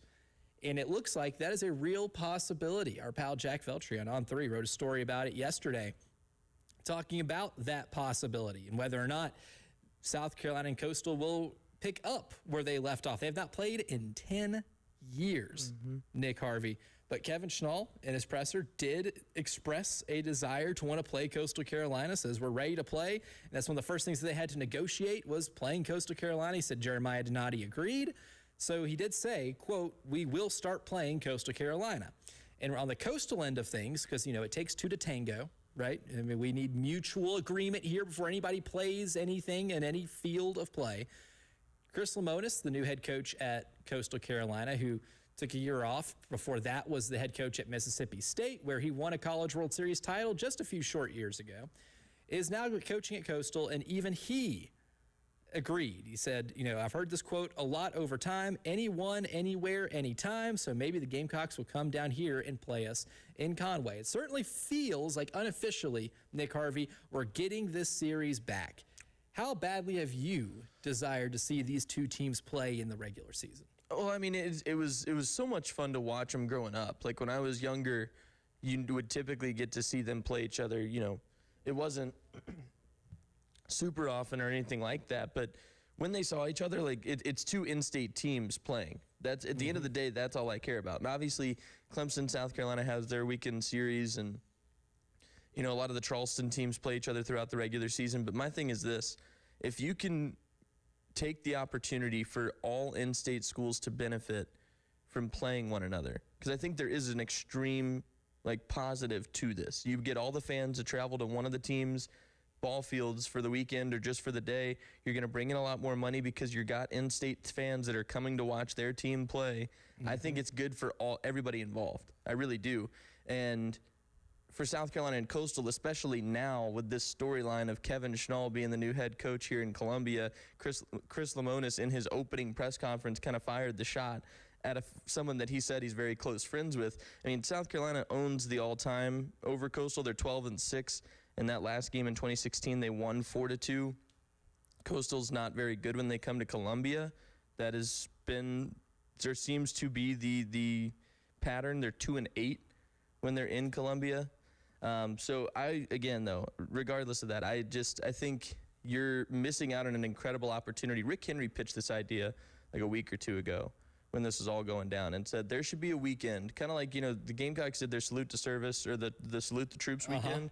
There should be a Palmetto State weekend of baseball where 1 year Carolina hosts it and Clemson comes down, Coastal comes down, maybe the College of Charleston comes to Columbia, and there's just a rotation of games going on throughout the afternoon for the full weekend. Oh, that would be awesome. I think it'd be would thoroughly enjoy that. Yeah, would thoroughly enjoy that. Rick's got good ideas. Hey, if Rick Henry signs off on it, then I too will sign off on it. Yeah. That's all I need to hear is if Rick Henry's cool with this idea, then Elijah Campbell also cool with the idea. It's a rule here that we have. That's kind of how I live my everyday life. If Rick's all about it, then I'm 10 toes down for it. Yeah, well, then you know you're doing something right. That's the perfect confirmation outlet that you can get is Rick Henry. But Rick's on to something. But I think one thing that I want to see, too, is to have this be an annual thing where South Carolina and Coastal Carolina are playing. And you see in a lot of instances in different sports where there is a really good mid-major program in the same state as a flagship school that is in one of the Power 2 conferences, right? Like whether it's the SEC or the Big Ten, where they won't play each other, right? Because the prevailing thought is that team doesn't want to lose to that mid-major school in state, and I've always hated that, right? No matter the size of the school or the conference you're in, if you can ball, you can ball, right? And we have seen this in countless other sports, not as much in football as we do in basketball and baseball, where mid-major programs have a much higher ability to be able to knock off the power conference school in their state. But I don't think anybody should ever run from that. And look, playing a team like Coastal on a year-to-year basis, because I think Chris Lemonis is going to have it to where they are still very good. It might take a year because they're going to lose a lot of players, a lot of them coming to South Carolina. It's going to be more of a rebuild for Chris Lemonis to get Coastal in his image and the way he wants to have it run. But I think that guy's a really good coach. I think he is going to take care of that program. And quite frankly, I believe the Coastal Carolina baseball program is in really good hands. They'll still be really good. I agree. Yeah, and they should, which is why you should play them. I think it's better for your non-conference strength of schedule too. Yeah. You don't have to coordinate going across the country or having somebody come here, right? It's a 3-hour drive. Yeah, 3-hour drive. This is not like, bringing in Oklahoma State for a non-conference weekend series or anything like that. I think the fans want it. I think players and coaches want it. And clearly Lemonis and Kevin Schnall both are fully on board with this. This is going to be good for your strength of schedule. It's good for Coastal strength of schedule. I just don't see a world in which you don't benefit, or anybody, any involved party here doesn't benefit from this. Well, and I do wonder what drove it away, because the last time they did play, we talked about it, was 10 years ago, it was 2016. The same year Coastal won the College World Series, funny enough. But the Gamecocks won that game 4-2. So you sitting here wondering, like, okay, hey, we beat the College World Series national champion. Like, let's bring them back into town, or let's go to Conway and try to beat them again next year and show everyone that we're still here. But they didn't, and I don't know if that was just the coaching staff who said, I don't really want to, I'm worried about that. And I agree with you. You made that point just a few minutes ago, and that's something that does drive me crazy in baseball, because it seems to be a consensus thing, is these big Power 4 programs don't want to play any of these mid-major baseball teams early in the season or even halfway through the season for a midweek, because they know how good some of these mid-major teams are. And so when they say, hey, we want you guys to schedule us, and people are like, no, we're just going to go about our business. We'll play Presbyterian or whoever. Which Right. Someone you can't say too much about Presbyterian, because they beat the Gamecocks this year too. So I mean, the Citadel. You're right. The Citadel swept the Gamecocks in their midweek series this year. So you say what you want about mid-major baseball teams, but at the end of the day, when those guys get the chance to take down the big dogs, they're going to claw at you as hard as they can. And it's funny, like last year, I remember there was this huge debate we were doing. We had just started the show Palmetto Sports Daily, and we had this huge disagreement, debate, whatever you want to call it, between two anchors when we were talking about Coastal and Clemson in their midweek last year, because I think Coastal beat Clemson the first time the two teams played on a midweek earlier in the season. They were looking for the series sweep because they played twice. They got it. And then there was this whole, you played them on a midweek. You didn't get Clemson's ace. You didn't get, the best lineup that you could see. Anytime, any place is the way Kevin Schnall sees it. That's what he says, and that's what they did. They went and beat Clemson twice, and then we get to the playoffs, and unfortunately there was some eating of words, because Coastal gets all the way to the College World Series, and Clemson loses in their regional and doesn't get out. So, I mean, it's one of those things. Some of these top programs are good. That's not undeniable, but at the same time, if they're not well enough prepared for the postseason, or they don't have coaches who know how to coach in the postseason, they're not going to keep going on deep runs like some of these mid-major teams with guys who just know how to strategically play their lineup. And I hate the idea of appearing scared of a smaller school in your state of beating you. Yeah. Just speaking from personal experience here, went to college at Middle Tennessee State, so I was a student journalist covering the athletic programs. And the men's basketball team there when I was there, the first 2 years I was there, were really good. They had 2 NCAA tournament wins in my time as a student covering that program. And teams in state wouldn't play them, right? The big schools like Tennessee, Memphis, but Vanderbilt would. So I always gave, Bryce Drew a lot of credit for following through with those games. Now, in 2016, they beat them like a drum in Murfreesboro. MTSU beat the life out of Vanderbilt in that game, and then they were contractually obligated to play the next game in Nashville to play Vanderbilt. And the next season, Vanderbilt wins by 4 points. It's a close game, nip and tuck through all 40 minutes of action, back and forth, and Vanderbilt squeaked out a win. I mean, barely squeaked it out. It was a great basketball game. But after that, guess what series got discontinued? Vanderbilt, Middle Tennessee State. And now that Middle Tennessee State's not any good, now they're starting to schedule it again. But when they were good, they didn't want any part of that after that. They wanted no part of it. Tennessee wanted no part of it. Memphis wanted no part of it. And that used to irk me, because if you're as good as you say you are and you dominate the state the way you say you are, you should be playing everybody in your state, and you should be able to prove it on a baseball diamond, on a basketball court, a football field, whatever, right? Dodging it, which is clearly what it became in that situation, I thought was really annoying. And I've always wanted to see South Carolina and Coastal Carolina play in the regular season. They've had some great matchups. I think it's still one of the more iconic games in South Carolina baseball history is in that super regional that was played in Myrtle Beach, where Christian Walker hit a ball that left the solar system and helped propel you into the College World Series, where you ultimately won your first championship. But everything that I've heard, I remember watching that game on TV, and, my pal Jay Phillips was there at the game, and I've heard his retelling of how it went down, and I immediately got envious. I would have loved to have been there. It's one of those atmospheres that I think that you can make, even though it's hard to create super regional type atmosphere. I think the proximity of the schools, the relationship between the schools, plays a lot into what that atmosphere is like, and you can create better environments and more special games throughout the course of, what, a 50-plus game regular season that does see its fair share of monotonous moments from week in and week out. It adds more spice to your schedule, especially when that other team that is considered a mid-major is as good as Coastal Carolina is. Yeah, well, and that's, I mean, like, you look at it, too, when you look at the series history, they were doing a lot like what Clemson and Coastal do now, where they have, it's a midweek series, but they were doing a home and home. They play in Conway for one of them. They play in Clemson for the other. But I'm on the side that, again, and I kind of mentioned it earlier, but like Rick said, like, if they're going to do this, commit to it. Yeah, don't see each other once in the beginning of the season in Conway and then come to Clemson at the end of the season right before the postseason starts. See what you got going into the postseason by playing the good mid-major team. I want a weekend series. Like, I think this should be one of the early season, just like you see Clemson and Carolina play early before conference play starts every year. Gauge the interest, but I think they should be playing Coastal in a series early in the season. And that's not even the pitch that I just went with all the NFL, or all the NFL teams. TV caught me off guard up there. The NFL channel, that's running on here. All this in-state teams coming together would be great, but I think if you can start with getting a series with Coastal, a weekend series and non-conference, I think that's making major strides for the state, because again, you're going to pour in so many fans from Conway, so many fans from Columbia. Like, there's just such a unique opportunity for people to go on a little weekend trip, and it's only going to take them 3 hours and not as much money to fly to some random state halfway across the country to watch their team play. And you know what else is going to bring in? Money. A lot of it. Moolah. You can sell tickets.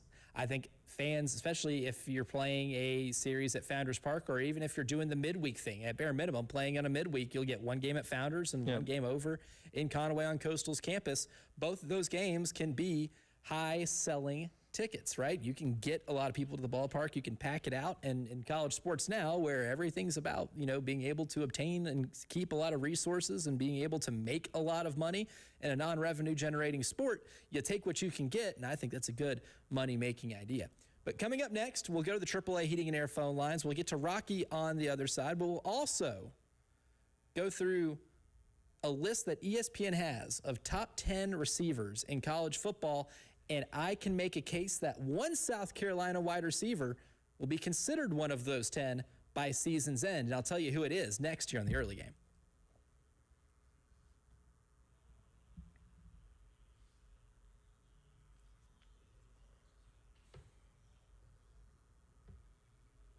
Yeah, I love Rick's idea.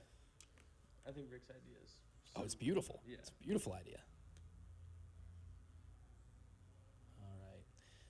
Let's knock out this read. I mean, disclaimer hell with this. It's going to take up half the read.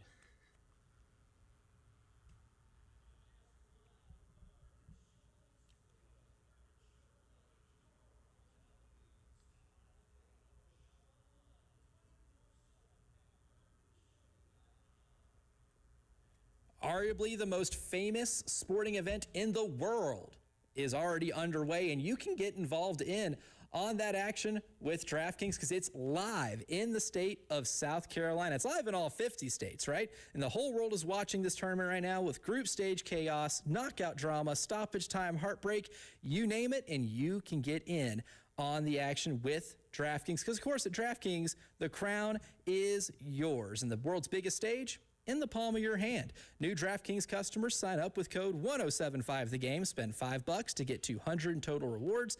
That's code 1075thegame. Pretty easy to do because in partnership with DraftKings, the crown is yours. Event trading offered by DraftKings Predictions, a CFTC registered introducing broker. Trading involves risk of loss. Market availability varies. Eligibility restrictions apply.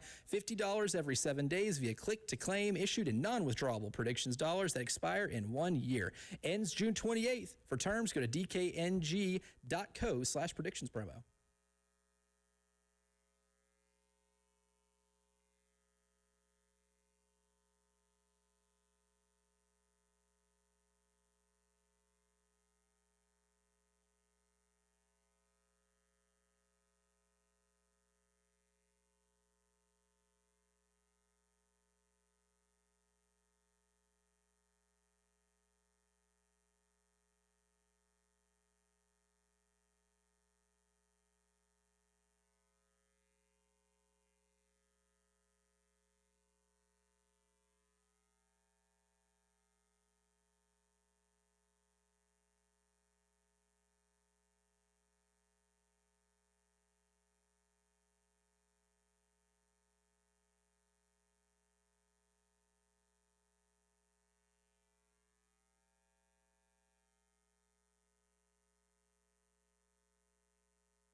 It's gotten busier this morning. All this rain not helping the situation. Assembly at Blanding Street. Also Garners Ferry Road at Patterson.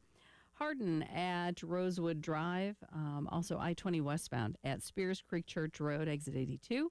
I-77 northbound at Killeen Road, an accident. I-77 southbound at Garners Ferry Road. Park Lane at 277 and Old Leesburg Road at Leesburg Road. Rain will be out of here around lunchtime or so. Left with a high of about 90. A tropical system coming in, bringing gusty breezes tomorrow, high of 94.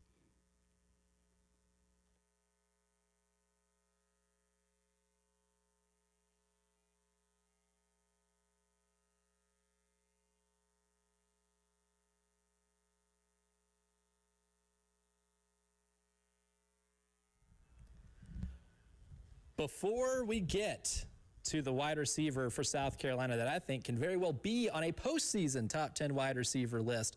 We'll go out to the AAA Heating and Air phone lines. Our pal Rocky is on the line with us this morning. Good morning, Rocky. Welcome to the early game. Good morning, fellas.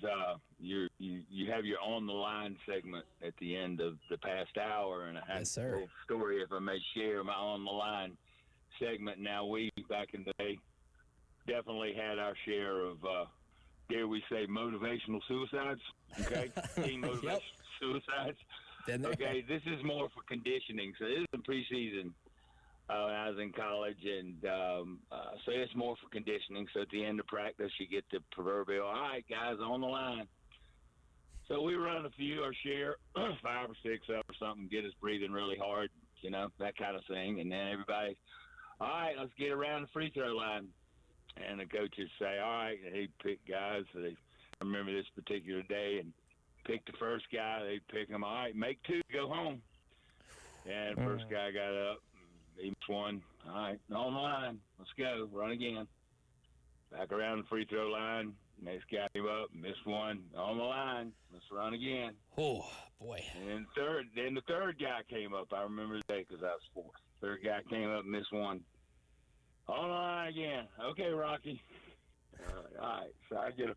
And I prided myself on my free throws. I worked very hard at it. I went to the line a lot, and I was pretty much an 80% free throw shooter, 79.8 or something like that. So something like that. So I was a pretty good free throw shooter. So I got up there, y'all, and first one, boom, no problem. All right. Oh, God. So I took the second shot, and I remember, and I let it go, and I went, oh, bleep. And just knew, you can throw in whatever. And it hit the back of the rim, and it bounced up, and then it was like taking forever, and then it came back and hit the rim, and it rolled in. Oh, saved the day. So we got to go home. But we did that. That was one of the things we did at the end of practice. We'd run however many suicides, and then we had to make 2 free throws before we could go home on certain days. You know, somebody had to make 2 before we went home. Oh, So that's anyway, funny. that's my on the line story there for you. I love it. I love it. And for the guys that missed ahead of you, get on the line. Hey, well, there we go. Immediately had to. Yeah, because I get up there and I'm the 4th one, and I'm, all right, Rocky. Damn it, you Better make those free throws. No pressure on me, right? Something like that. But Appreciate the call, Rocky. Yeah, hey, been there, man. Been there. You know, you don't want to be on the free throw line in that moment because, like Rocky said, everybody's looking at you. But you know what?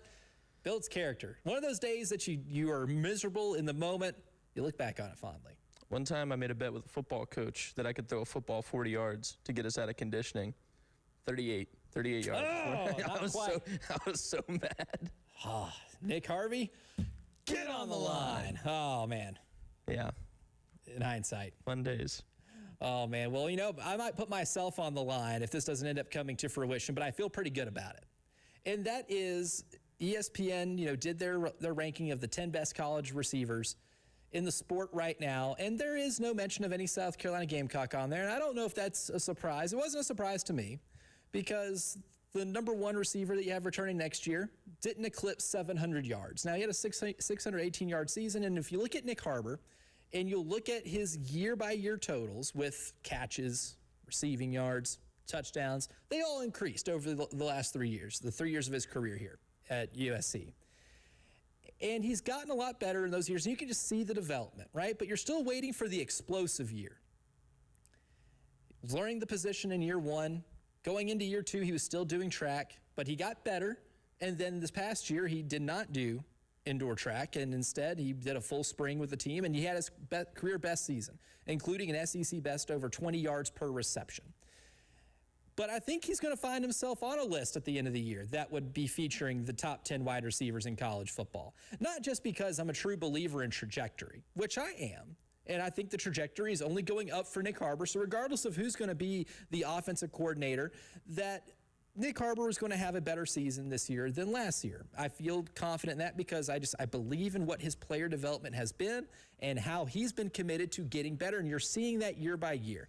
And Preston and I talked about this in the first hour of the show. You didn't have a lot of offensive plays that worked, but one thing that did work was sometimes Lenore Sellers dropping back to pass, maybe closing his eyes and saying, forget it, Nick Harbor's down there somewhere. Boop, throw the ball downfield, Nick Harbor just outruns everybody, catches it, and scores. We saw that a lot last season. So there's already a proof of concept that Nick Harbor can be a deep threat, a legitimate deep threat in your offense.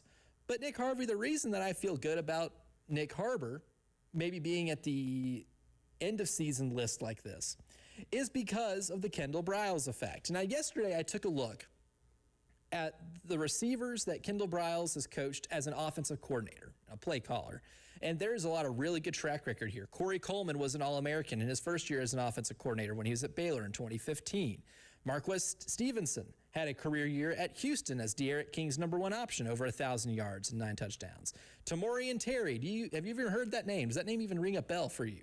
I'm trying to think. I don't think it does. Doesn't ring a bell for me, but because I don't remember much of the 2019 Florida State Seminoles. Fair. Not a memorable team, but guess what? Even he had 60 catches for over 1,100 yards and 9 touchdowns and was getting 91 receiving yards a game. Then you look at what Traylon Burks did at Arkansas. Good enough to make him a first-round pick in the NFL draft, somebody the Tennessee Titans thought could be a good replacement for A.J. Brown. Didn't necessarily happen, but he was picked because, in large part, of how good he was in college and in Kendall Briles' system. And Traylon Burks, even in his last year at Arkansas, over 1,100 yards, 11 touchdowns, 92 yards a game.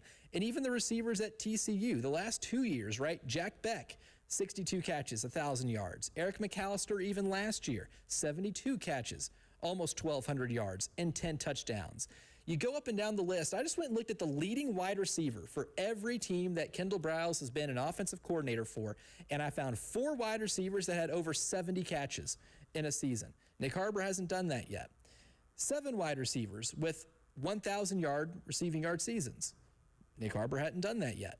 7 wide receivers that were getting 80 yards a game in receiving in that year with Kendall Briles as the OC. Again, something Nick Harbor has yet to do, which tells me that with Nick Harbor's skill set that he already has and a lot of the God-given athletic gifts and the gifts he's been able to give himself in terms of his own player development, married with Kendall Briles' offense and Kendall Briles' ability as a play caller and an offensive architect to find ways to get him the ball to where he's going to be able to be productive and give you a lot of yards and create explosive plays, makes me feel pretty confident that at the end of the season, Nick Harvey, we can see Nick Harbor being on a list like this.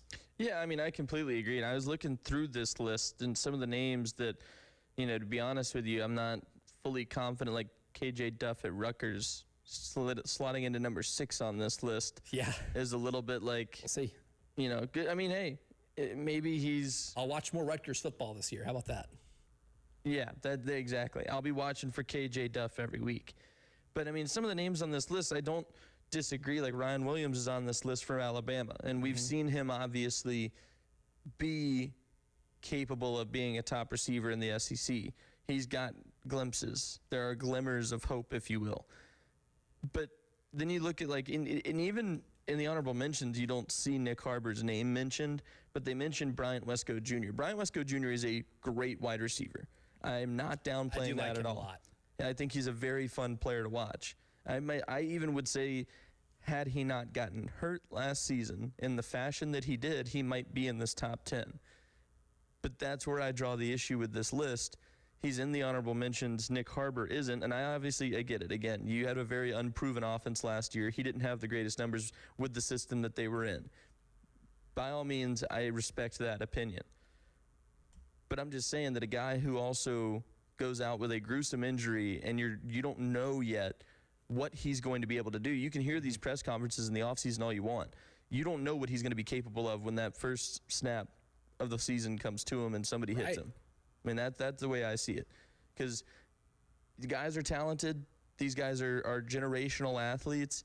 But when you go through an injury like Wesco did, there's a lot to be tested when the game finally starts. Psychological hurdle. Yeah, that has 100%. To go there too. And I certainly believe that guy's skill set to be able to be good enough to overcome it.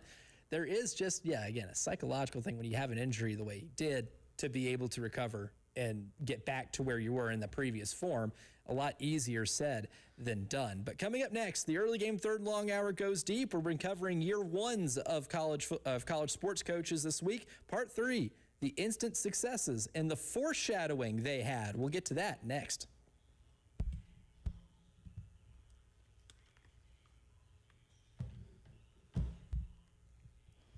Nick Harbaugh. That was a heck of a story from Rocky. We used to do that shit all the time. Yeah. Oh, all the time. And we used to have one too where we would run suicides, and whoever, like everybody had to make it under a certain time. Put 30 seconds on the clock or whatever, and everybody would have to make it. So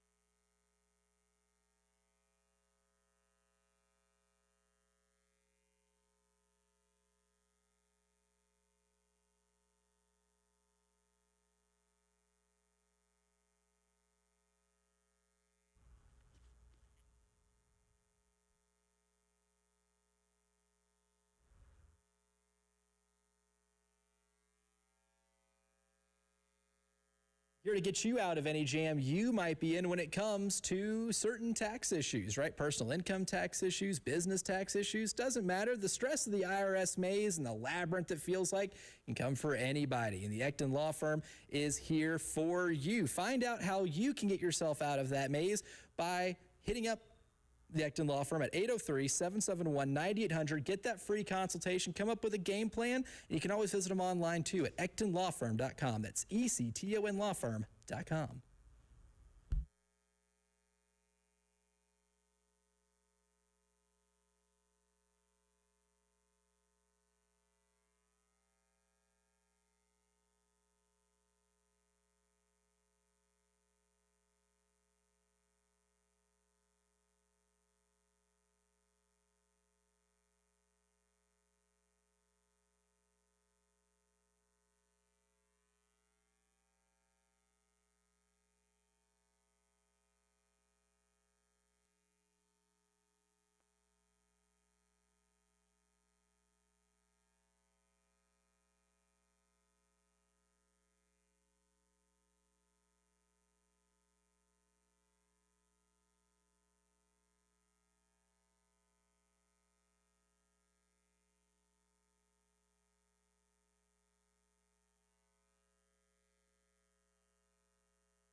Killian Road near Wilson Boulevard. An accident still in progress. Might be slowing things down in that area. The rain, we are looking for that to be getting out of here around lunchtime. 90 will be the high today. Tomorrow, the high 94, but gusty breezes, afternoon and evening thunderstorms are possible. There's a tropical system that's going to be kind of making its way through. On Friday, morning rain, a few afternoon storms, again from that system as it makes its way out. A high of 90, but right now it's a little bit overcast. Scattered showers in some parts of the Midlands. It is 73.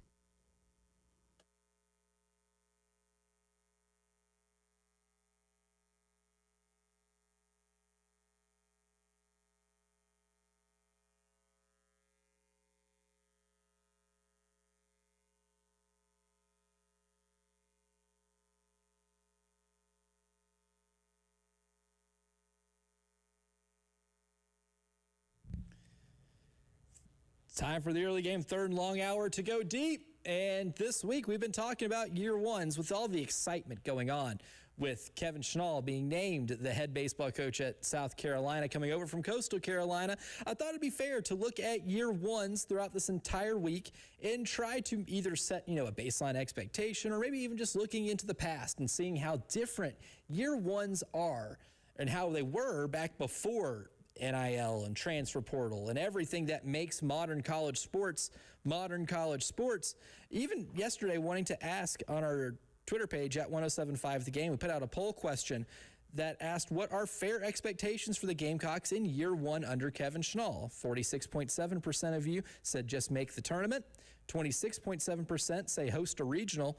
13.3% say either super regional or college world series. And 13.3% not sure yet. So we've had some variance there, but for the most part, make postseason, right? Play postseason baseball is one of those things. And I, on record of saying, I don't think year zero should be in our vocabulary at all. And a lot of it is because of this discussion we've been having this week about the differences in what a year one is in modern college sports than what it was before, let's just say 2018. So Nick Harvey, today what I wanted to touch on, in part out of all the things that you can touch on with this topic, are the year ones that are successful, and not only successful, really set a tone for the rest of that program's history. And when thinking of examples, the shining example right now is Kurt Signetti, especially at a place where it hasn't been done before. And that feels like that may be the most impossible coaching job any of us have ever seen in college sports, to get a program that has zero history of anything regarding success in that sport and taking them to a college football playoff in year one, winning the national championship and going undefeated in year two. That's kind of the exception rather than the rule. But also you can look at somebody like Urban Meyer, who had 10 wins his first year at Florida and then was winning 10 wins every season after that. And out of all the examples I tried to think of, really Urban Meyer was the one that to me had the most success in year one, where it continued out through the rest of it. Because even Nick Saban at Alabama, like we discussed yesterday, famously lost to Louisiana Monroe at home. Famously not very good. And it was not a proper foreshadowing to what we would see for the rest of his time coaching at Alabama. It's true, yeah. I mean, so one of the other names that, too, I was trying to think about this when I was looking at the sheet last night. I feel like, and it obviously maybe first season's not the best example, but look at Bob Stoops in Oklahoma. 13-0 in his second season. I mean, a perennial contender for years that he built with the Sooners. They became a household name quickly, and he forever is probably known as one of the better college football coaches of all time. But I think, too, if you want to look at baseball, you can easily draw that comparison to Ray Tanner. Leaves NC State, comes to South Carolina. They're playing in super regionals not long after he starts there.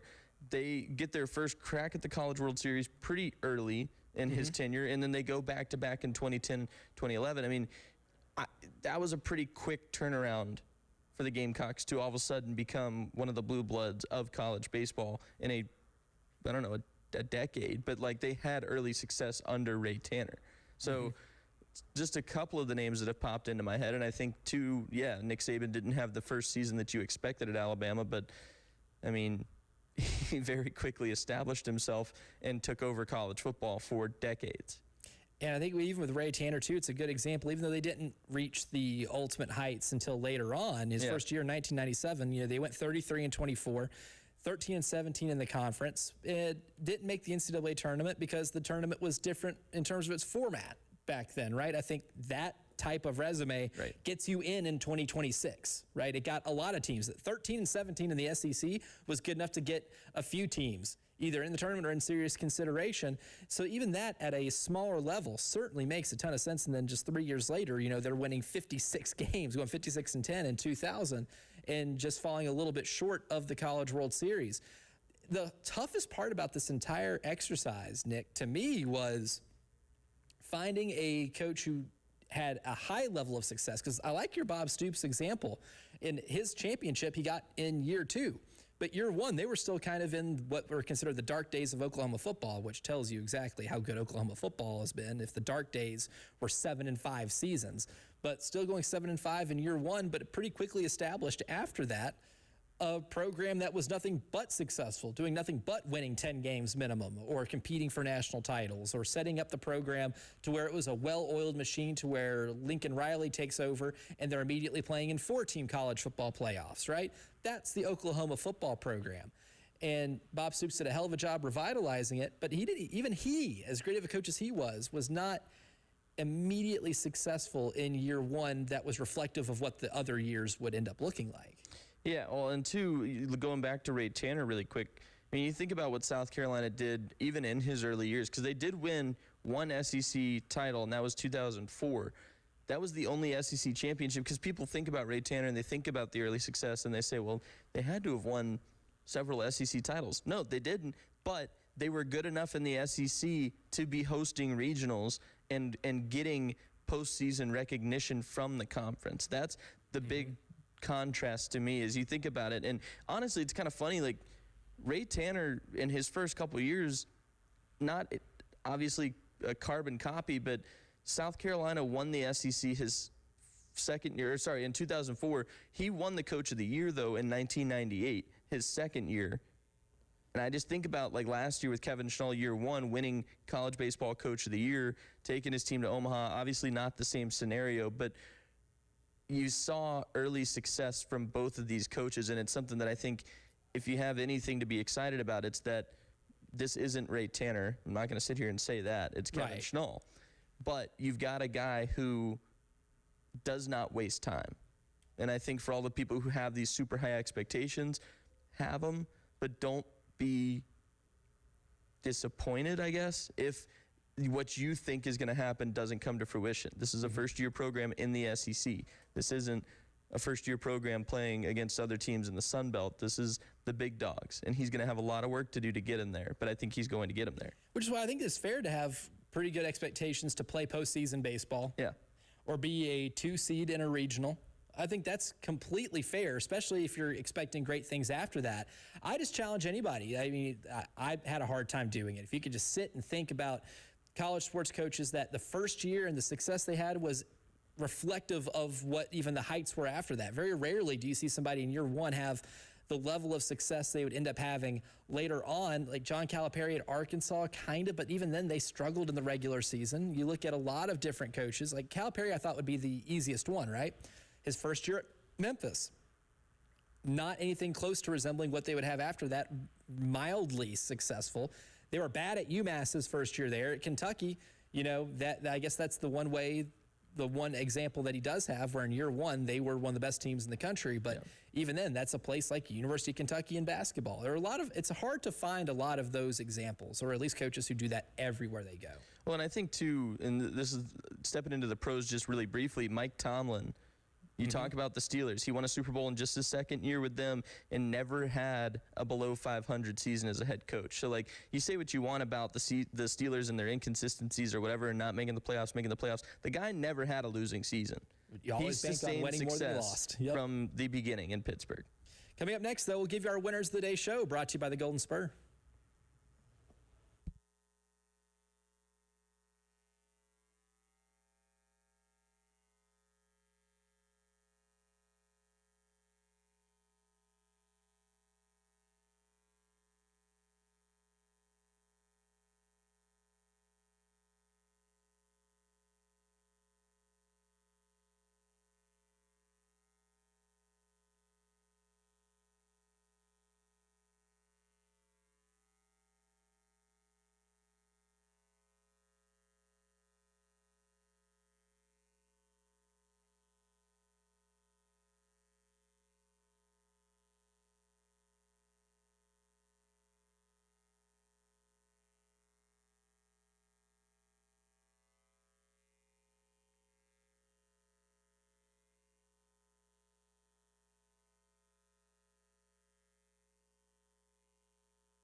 And every day we give you our Winners of the Day show, brought to you by the Golden Spur. And my first winner of the day. Local rivalries, even the non-traditional ones, right? With South Carolina and Coastal Carolina in baseball, I think you absolutely have to play that every year, especially with Coastal being as good as they are. Look, I respect playing the teams in your state that are at lower levels. I have no problem anytime Presbyterian comes to town. I've got no problem when you go and play Winthrop at Rock Hill. I have no problem scheduling USC Upstate, Wofford, the Citadel, College of Charleston, all the many good baseball programs that you have in this state. Zero problem with playing them. I think you should play some of the best ones, though, that are in the mid-majors, like Coastal Carolina. I think it's inexcusable you've gone 10 years without playing them. And I'm really cheering on the efforts that Kevin Schnall and Chris Lemonis have had publicly. Kevin Schnall, the new South Carolina coach, Chris Lemonis, the new Coastal Carolina coach. Those guys being good pals, publicly saying they want this to happen. Well, let's make this happen. This is something that's great. And Hank on the Firehouse Subs text line says the reason Coastal baseball and Carolina baseball goes back to a feud regarding Coastal breaking away from the South Carolina system. I don't know much about that, Hank, personally. I'm fascinated to learn more about that.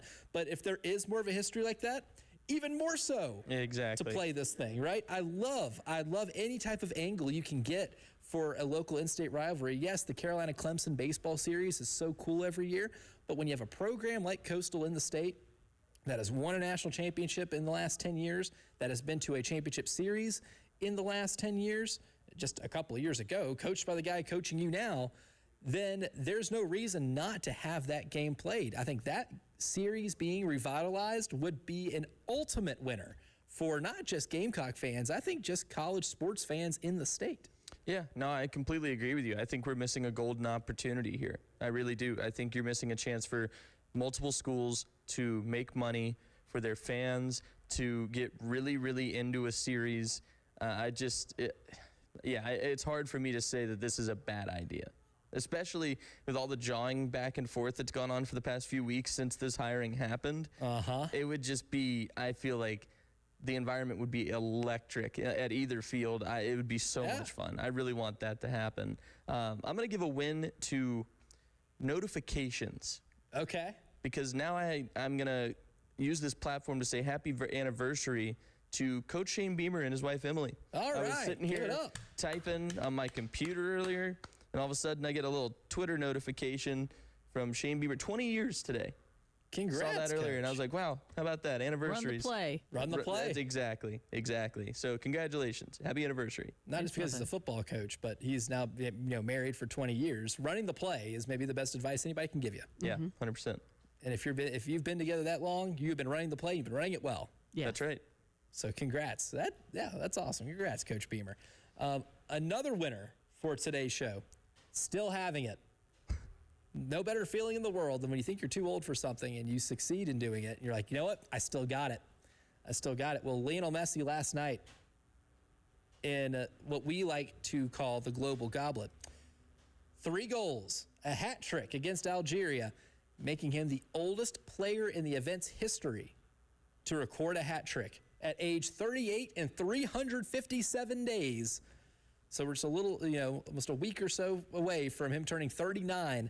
The man scores 3 goals. All the goals in that game scored by one, Lionel Messi. That's my GOAT right there. That was so much fun for me. Because I grew up, I wasn't a huge soccer fan as a kid, but it was big enough for me that I knew, obviously everybody knows who Messi is, but I was watching him with Argentina in the World Cup.